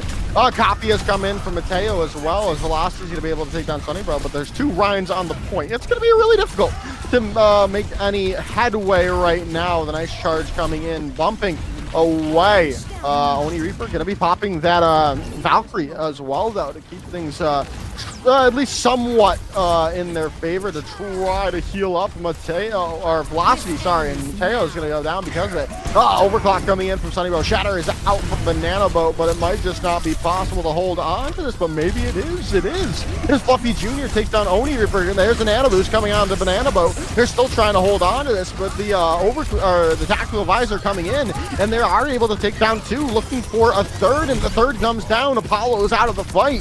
Sunnybro quickly goes down right afterwards as Velocity goes crazy. Holy smokes. Velocity's Helix rockets, like the whole game, have been on point. Absolutely incredible stuff from the Soldier player for Greater Johnstown D2. That's actually a possible pickup for D1, honestly. Precision like that. And really, it's not them as much as the Tire and the Shadow that you have to worry about if you are Franklin Regional. Yeah, it's now looking to finish it off. I mean, right now, Greater Johnstown have control at this point, so it's really anyone's point, especially losing Mateo there. And Banana Boat quickly going down afterwards thanks to that shatter, so this might just be round number 1 going into the favor of Greater Johnstown. There's still a couple minutes or seconds left, but Trojan 4 taking down Fluffy Jr. And well, there goes Sunnybro as well. Round number 1 goes to Greater Johnstown. Yeah, it does. And you know, some of it off the back of maybe a little bit of cheese, maybe a little bit of icky, ewy sliminess, perhaps. But the rest of it is off of a really marvelous capitalization on Zeke's Shatter there. Trojan 4 on the Reinhardt, being able to go nutty with Velocity. As individuals. Now, Franklin Regional, honestly, heading into downtown, should have a steeper advantage, or at least the chance to even the odds, as it were. But really, I think the linchpin to the success here of Greater Johnstown's comp is going to be Gome on this Lucio. You really want them out on a map like downtown, where honestly, Brawl comp is really hard to run without a Lucio. If you can clip that Lucio, get that speed hindered, then Franklin Regional is in a really good position to just blow up Greater Johnstown's composition, which is exactly what the characters they've rolled out on are seeking to do. Well, it's just going to be hard to run Brawl in general against Mauga coming in from Banana Boat. Just the damage that can be outpoured from Banana Boat is very, very high. As Apollo's already taken Slender out of the fight. Slam comes in, still Zeke is trying to stay alive. They are going to get the healing that's coming in from Oni Reaper, who is on the Ana, but just kind of on the back foot the entire time. There's no real way to push in right now if you're Greater Johnstown. Yeah, it was a scrim against Northern Illinois University. I forgot if you ever see this. Shout out to you, I love you, homie. And they were actually running a Maga comp. I realized that if the Maga managed to land a stun with a stomp like they did onto Trojan 4, who's now on the Junker Queen, it's actually a free win condition. The team that gets stomped on kind of loses. So that's really the key cooldown, as well as Maga's E, that Greater Johnstown is playing around. I really like the whole just avoid the main angle anyway stuff and coming from the side.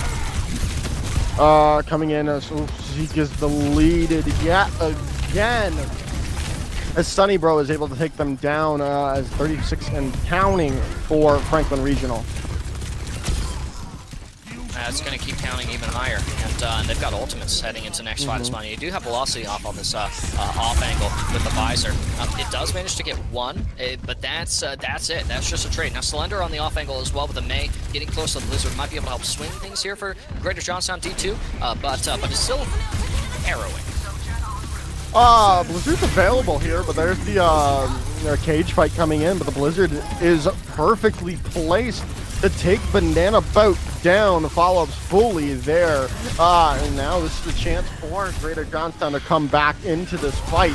They now have the upper hand, and they're going to be able to use the commanding shout to its fullest to help take the point into their favor. However, it is up to 75% for Franklin Regional. Yeah, so it shouldn't be too difficult to get things back, especially with the 2 ultimates, almost 3, that they're going to be coming up on. It's going to start off with the artillery configuration. The artillery config out, and well, nothing's going to do but Trojan 4. Zeke is gone yet again, and there's a nice engagement has come in from the side of Franklin Regional and taking the point back. Yep, take it back. Have some, still has that overclock to continue controlling it in case they need. They're gonna have to watch out for the nano boost, but Oni Reaper's actually been staggered. It's a possibility that Oni Reaper doesn't even get back to nano before the round ends.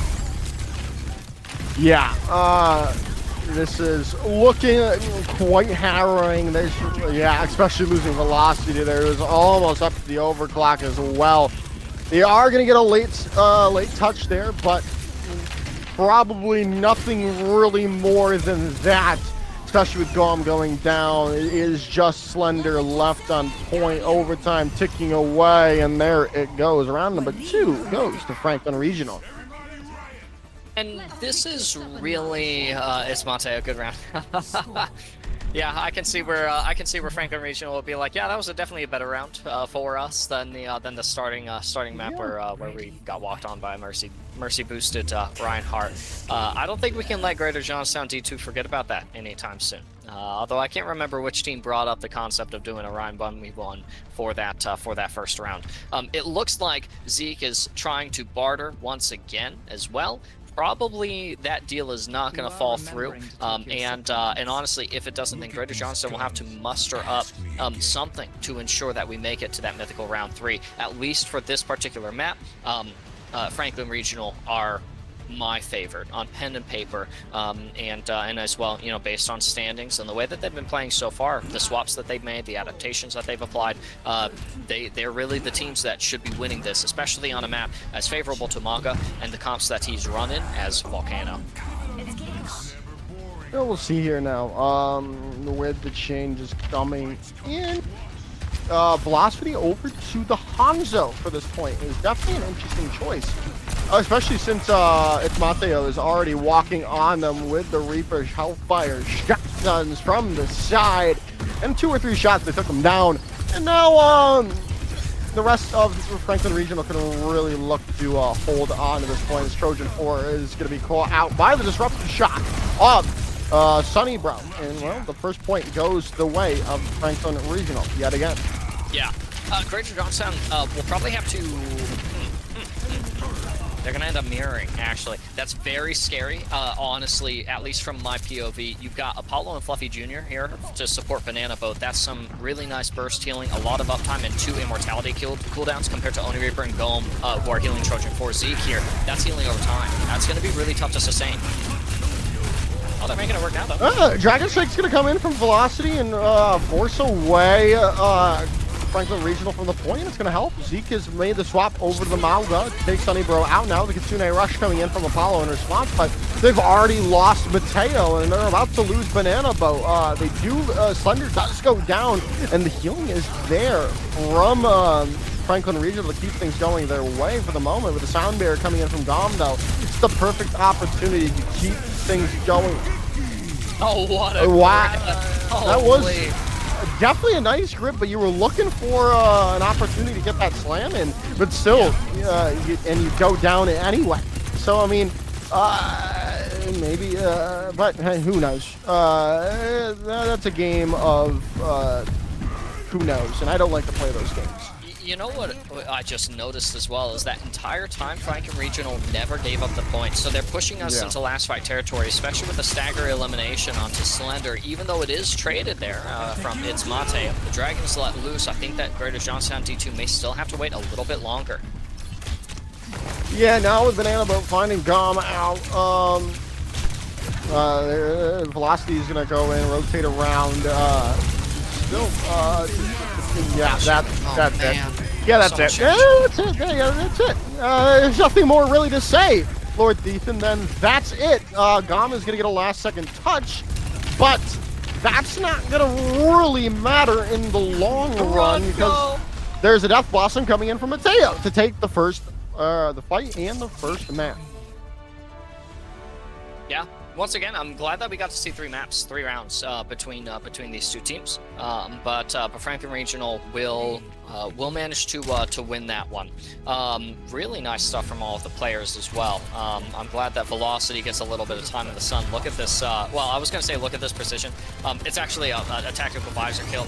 But honestly, if we went back through the VOD, you guys would see there's a couple of other like really nutty shots that Velocity have managed to land. So again, love seeing our D2 players get a little bit of recognition. And honestly, I highlight Velocity. And if there was one person to highlight from Franklin Regional, I couldn't possibly pick. Their whole team has been really supportive so far of each other. It's very difficult to not only dispatch a threat for Greater Johnstown, but to really establish themselves because of the amount of pressure that they're having to sustain from a lot of sources all at once. Heading into Route 66, Joker, my projection is for the series to not really change too much. I think Franklin Regional has a really good lockdown on what they want to play, how they want to play it, how to shut down Greater Johnstown. For Greater Johnstown, it's the question of what do we do to make this map winnable for us? And I don't know if even I have an answer for you quite yet. Yeah. It definitely starts with a composition perhaps a little bit more sustainable than something relying on Lifeweaver or Lucio. What the heck? You don't know what they did. You're literally a coach. What the heck? That's true. That's what I get paid to know what they need to do. But no, I couldn't actually tell you. Franklin Regional has this map locked down. I think, and I don't know what they're gonna roll out on. I hope it's not a MAGA comp, but even if it is, I'm almost entirely certain that they're gonna be able to use it to its maximum potential. Yeah, I'm really interested to see what these two teams are going to be going on. I'm also wondering if we're going to see more shenanigans from either of these two teams, or is Franklin Regional upset that Greater Johnstown didn't really hold true to the Ryan 1v1. I'll call them out. Who runs Mercy when someone says, let's do a Ryan 1v1? Those are the worst types of people. It's pretty stinky. Yeah, those are the worst types of people. I'm upset. Yeah, it's pretty stinky. You have made you've ruined my day. You've ruined my day. I'm sorry. Well, it's possible that we get another 1v1 of some kind heading into this match. I don't know that Franklin will acquiesce to it, though. If you learn anything from us today, never pick Mercy when you agreed to do a Ryan 1v1. That's true. You can't heal your Ryan. You can't damage the enemy Ryan. It's rude. Or the Torbjorn for the Torbjorn hammer 1v1s. Rude. That's rude. It is. Not cool. Respect the 1v1. Yeah, you need to respect the 1v1. Yeah, I don't think we're gonna. I mean, the Zeke and Banana Boat are both on Sigma, but I doubt we're seeing a Sigma 1v1 because that's kind of boring, right? I feel like a Sigma 1v1 would be one of the most boring 1v1s. That's a lot of both Sigmas like doing a lot of mitigation. That's a lot of shield dancing, and honestly, like the movement ends up getting pretty exciting out of that. Kind of like Winston bubble dancing, or do you remember Orisa shield dancing back when Orisa had her shield? That was an important skill for her to have. And not going to be quite the case. I miss. Who do you miss? I miss pull. Oh, halt? No, that thing was so bad. That thing was so bad. Oh, but remember all the combos you could do? Those were sick. Like I remember getting pulled to places I didn't want to be on an 8-second cooldown. Oh. But pulled pork.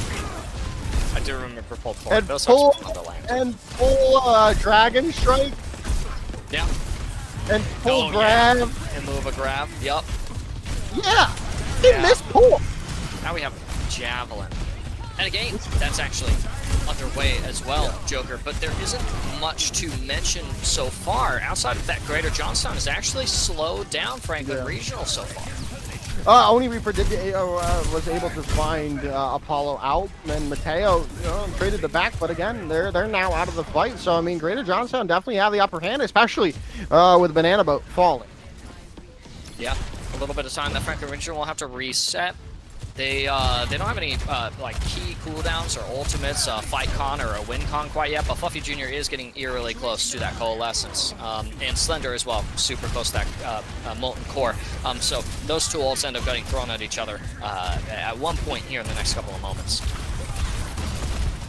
Yeah. But right now, both these two teams are kind of at a standstill. Just waiting for a pick coming in from someone to really and truly open up. With the Bob now online for Velocity, this could just, yeah, it's just going to bode perhaps even more of a longer hold for Johnstown. And that is going to be the case as Velocity comes in with the help of Bob for 4. Velocity has a really nice handle on some Ash tech, the pew pew, but where you're firing one scope that is or one shot that is a scope shot and one that is an unscoped shot. You can do it. You can do either one before or after. I think I'm up to maybe 150, 200 hours on Ash, and even I can do that. That's really impressive here from Velocity. Yeah, well, that's also because you're bad. And Mateo, So unlike Mateo, because Mateo's good, and found Zeke out of this fight. And now Coalescence coming in, and that's going to really help him fully. As ults were invested, but were dealt with swiftly by Franklin Regional. Yeah. Ooh, you still see the beat drop. It's a solo sound barrier here from Gome, I think, to run away with, perhaps. A little bit unfortunate for Greater Johnstown to not have that resource, but honestly, they mustered a really nice hold so far. Yeah, not cool. Yeah, you definitely want that for the re-engage. Now with the Deadeye coming through, this could be huge. It is. Oh my goodness. That was a huge play. They actually don't even have a speed boost. It was just all Mateo getting into position to find the picks necessary. Ant Matrix being invested there. Maybe slightly a bit of an overkill because Mateo just keeps finding picks after picks. 4 kills going in for the Cassidy of Franklin Regional. Yeah, that was a really nice streak of kills there for It's Mateo. I like the patience on the Deadeye, the knowledge that you can break the shield and still get the kills with it as well if you hold the trigger long enough. Greater Johnstown looking to contest. They have the Coalescence to do so with. Yeah, Coalescence coming back in is huge for Oni Reaper, but now with the Greater Flux comes in, dropping down a lot of damage on everyone. Yeah, the point is unlocked, however, so maybe not really necessary for all those ultimates being invested. Zeke has fallen down, and this might just be yet again Franklin Regional coming in. Yeah, this is interesting to me. I think that Greater Johnstown actually, to win this map, they needed to full hold first objective. It's possible that Franklin Regional is able to push relentlessly to the very end of the map. It's also possible that Greater Johnstown is able to muster up something here on second point the same way they were able to on first. I'm actually really impressed with Greater Johnstown right now. I think that they played really, really well up until the point that they started giving Franklin advantages, and then Franklin started running with them. So if Franklin can survive this Bob, then they should be able to push back really ferociously as well. Bob deleted there by Franklin Regional.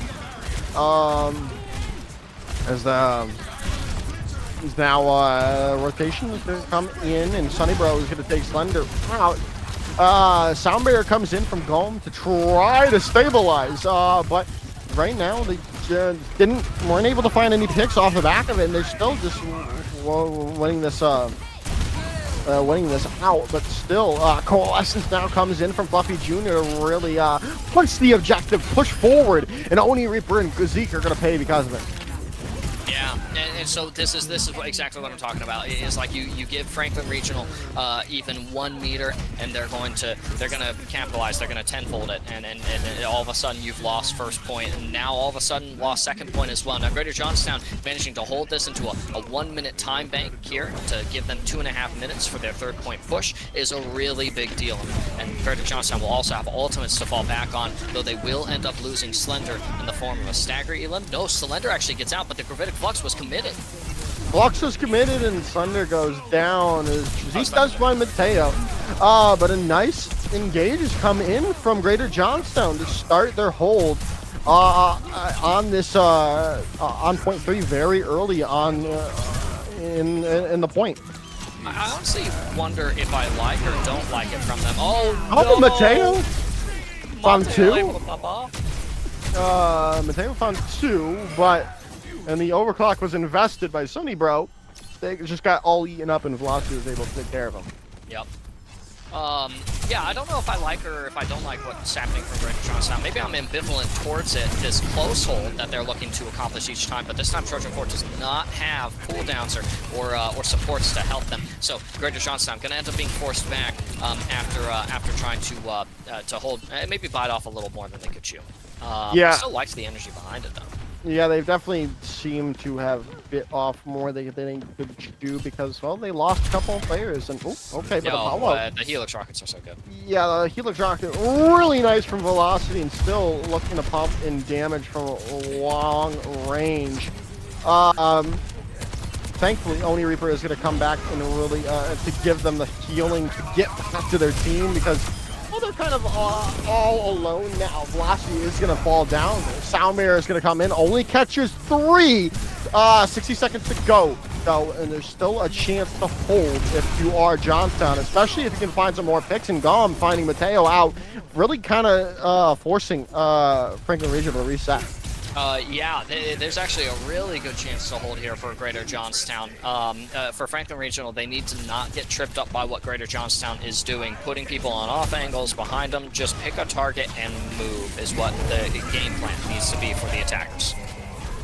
Molten Core is out, and that is going to buy even more time. Flux is going to come in from the Banana Boat, and Mateo is going to get caught out, though, so this might just be over.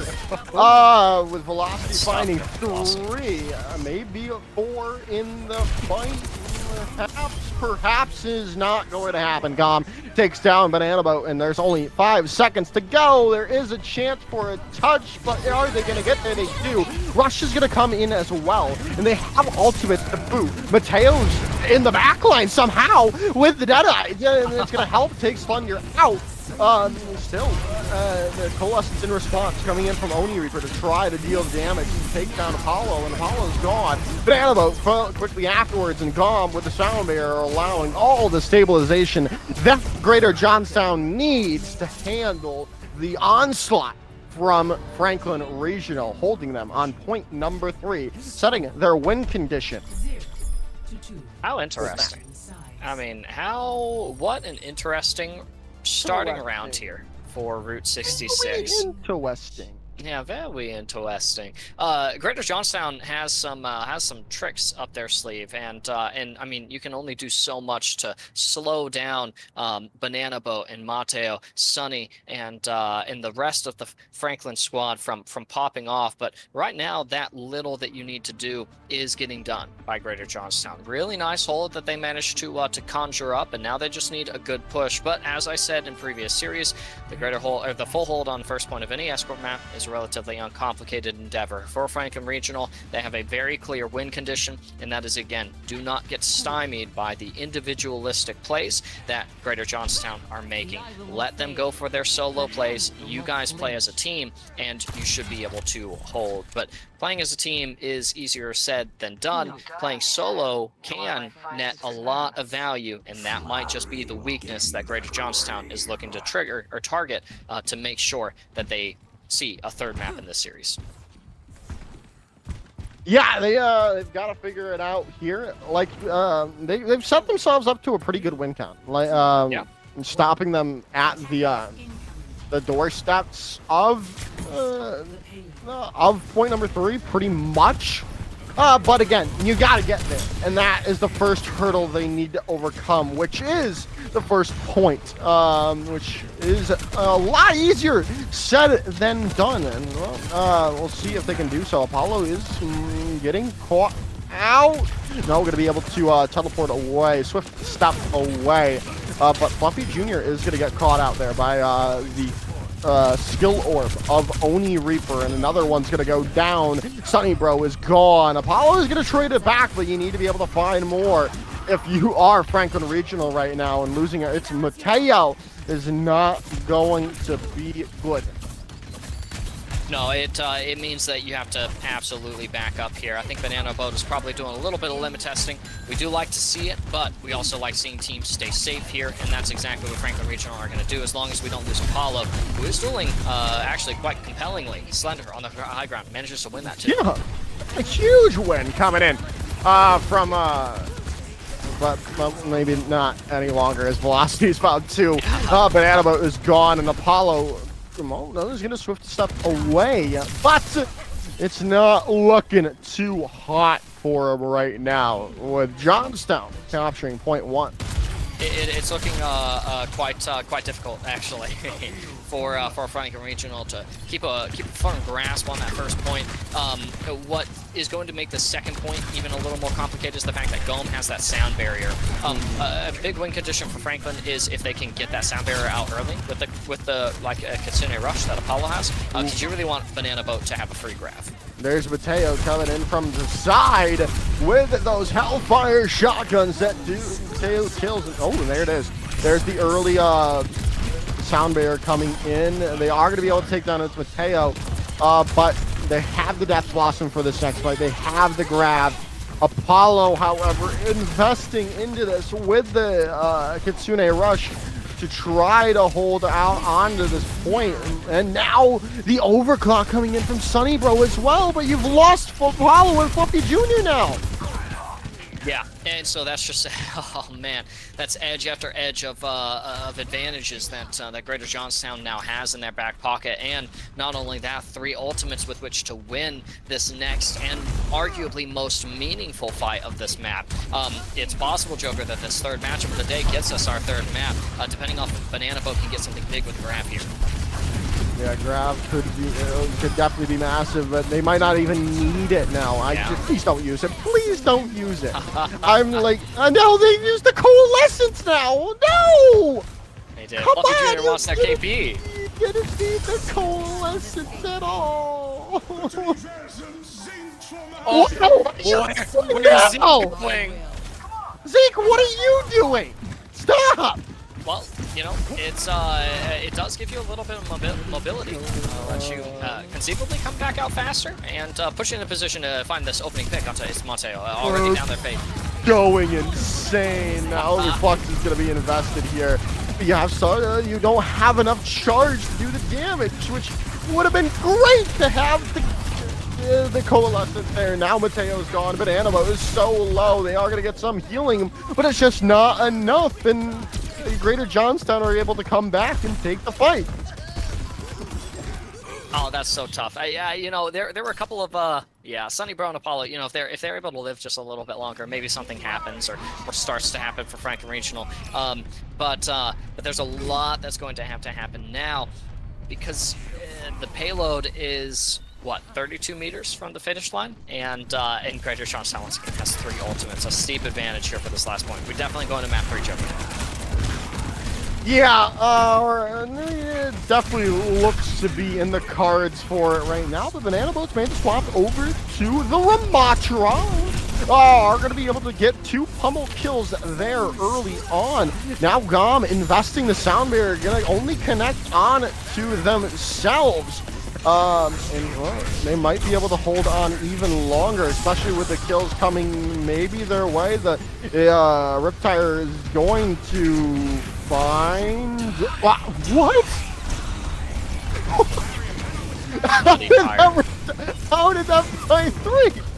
Fluffy Jr. is going to find Zeke out. Mateo's gone down now as well. So there's still a chance to hold on to this point. If you are Franklin Regional, especially coming back as Banana Boat, they've got the Nano Boost available, and that can be invested on to Banana Boat to really lock down this, especially if you can find Slender here and now. Gonna get healed up though. We're gonna be jumping up over the top. You need to invest that Nano Boost right now, and that'd be perfect. There it goes. All of them down. Annihilation waits for no one. It's Franklin Regional. Hold on yet again, but they need to do it for 2.5 more minutes. Yeah, and with only the visor to support them as well. Trojan is going to be coming into this with the Gravitic Flux. That's going to make things a little more complicated. You just need one person from Franklin to be able to touch, to stay on it.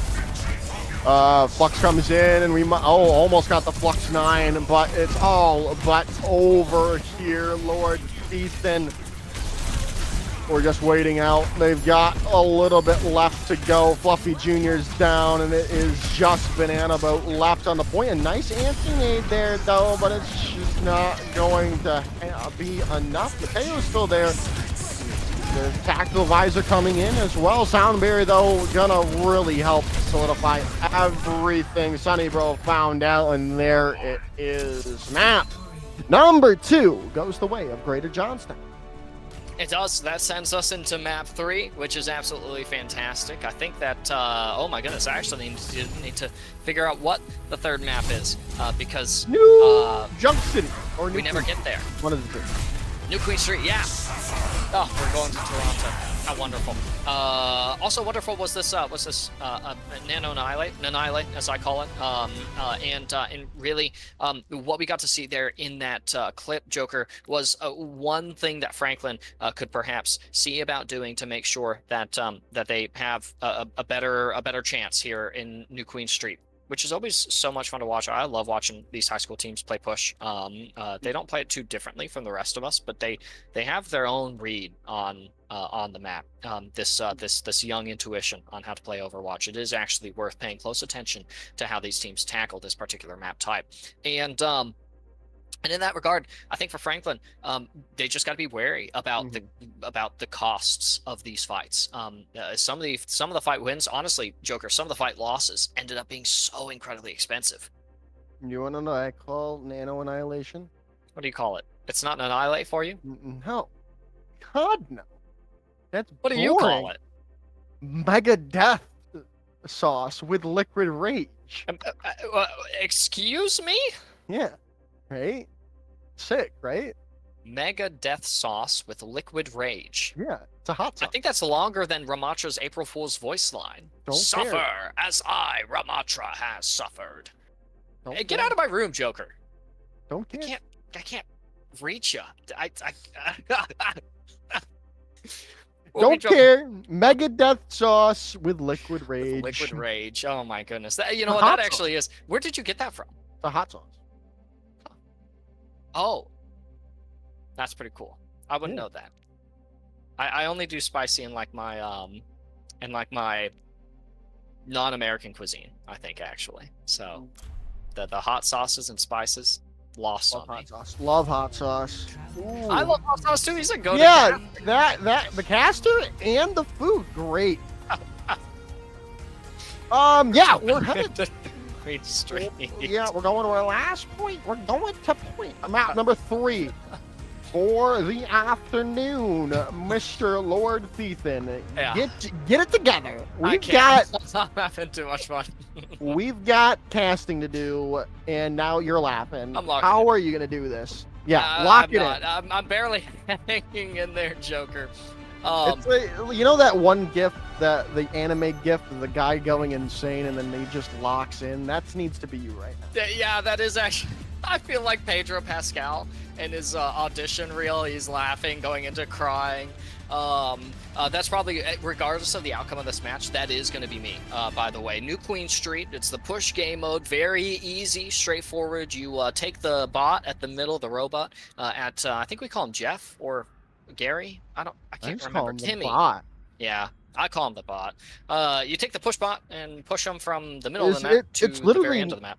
I'm pretty sure it's literally named bot. It's like B.O.T. 5, 4. I can't remember. That's No, because it's called TS1 or something like that. Orisa calls him that. No. Wait. MS58KR. Oh. I don't know what that What? means. Man, mathematics is hard. It just says Algebra's crazy. so. The Overwatch Wikipedia just literally says the robot. Oh, Oh, it's TS1. wait, I was right about something for once. Yes. Can I be wrong about this one and say You're always which team is wrong. gonna win? Franklin Regional wins this fight. I'll be wrong about that. Well, they just won the fight. Oh, lose the battle, win the war. Actually, Slender getting Ismate is kind of a big deal. Yeah, Banana Boat's gonna go down as well. Apollo's gonna trade it back though. Slender is gonna get caught out, but again, I think they've lost a little bit too much damage for them to really win this fight. as Sunny Bro goes down and Fluffy Jr. trying to stay alive, but they're just not going to. Velocity just putting on a show for Greater Johnstown right now. No, Velocity is absolutely terrifying. I'm actually not sure. I mean, maybe it's just because of roster lock, but I'm genuinely not sure why Velocity is on the D2 team. This is some D1 aim for sure. Consistent right-clicky hits on that Sojourn is more difficult than it looks. You know, for once, I actually going into coaching mode. I kind of wish Velocity would like let the charge go up to a full 100 before letting loose. But honestly, they're hitting their shots. That's all that matters. Nice engage though, coming in from Banana Boom, slamming down, but they might just be, just delete it there.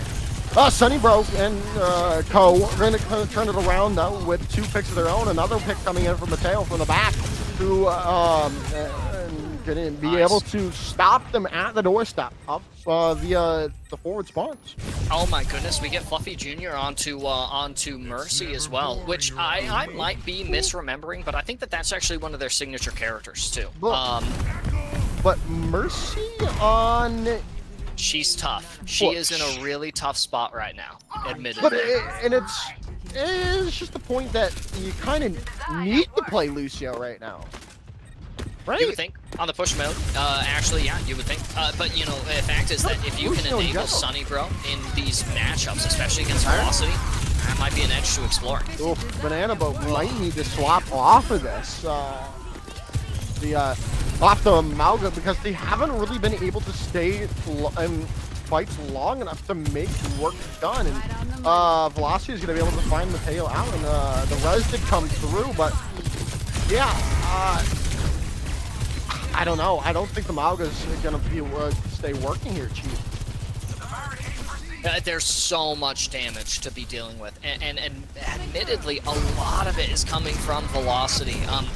But I think that doesn't really change anything, Joker. You're probably correct. Is where Franklin's Malga composition is just going to be a little bit harder to run against this kind of pressure, especially when you're walking into the ultimate economy that Greater Johnstown has. I didn't want to cast Chris Franklin earlier, but I might have.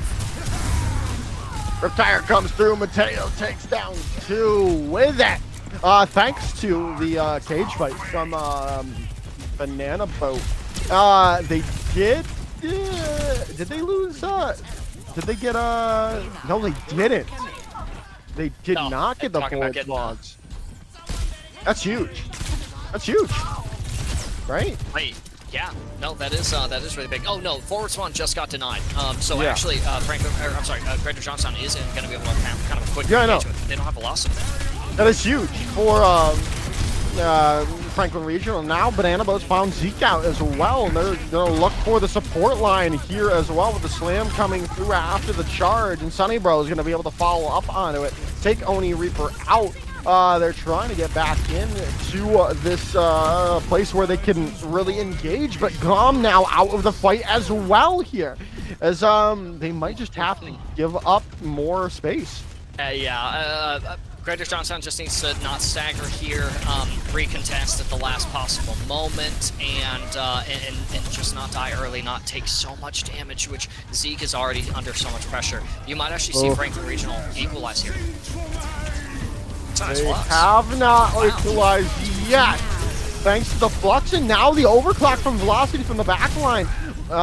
Sunny Bro is going to take them out, but the damage might already be done with the damage that have come out. Banana Boat is there, though. Sound Barrier on to 3 could help them, though. Hold on to this, and it looks to be the case. Banana Boat rotating out because they are so low, and still, Johnstown are ahead for the moment.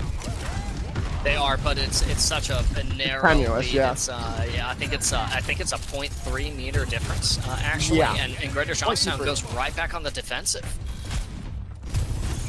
Yeah, 0.23 meters of difference now with the cage fight coming in. This might just be it here. Yeah. Gum's very low. Zeke's low. Banana Boat just going, hunting for some kills, and finally the point is going to be captured, and as well as the forward spawns from Franklin Regional.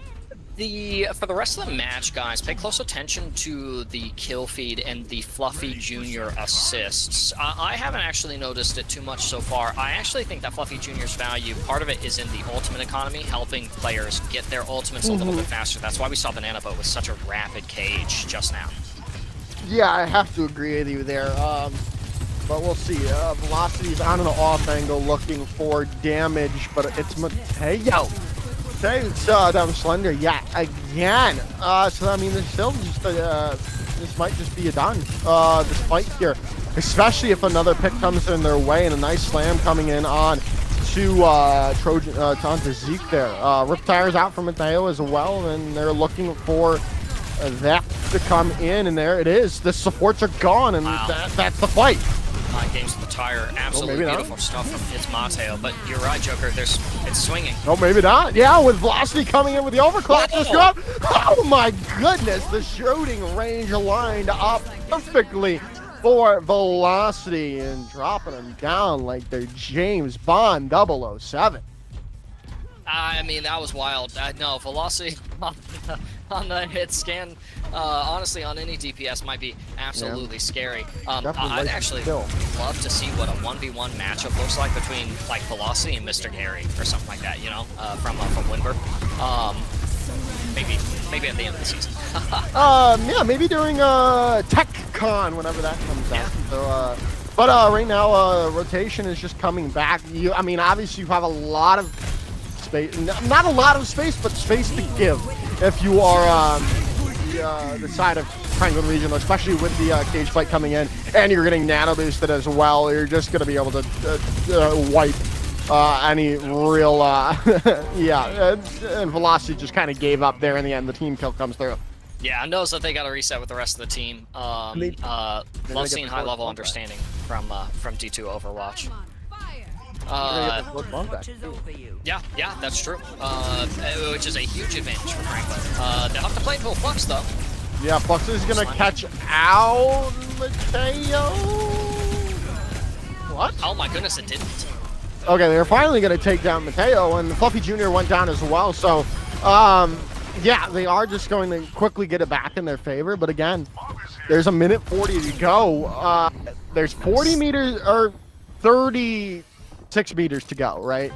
So you still have an opportunity to push it if you're Greater Johnstown here.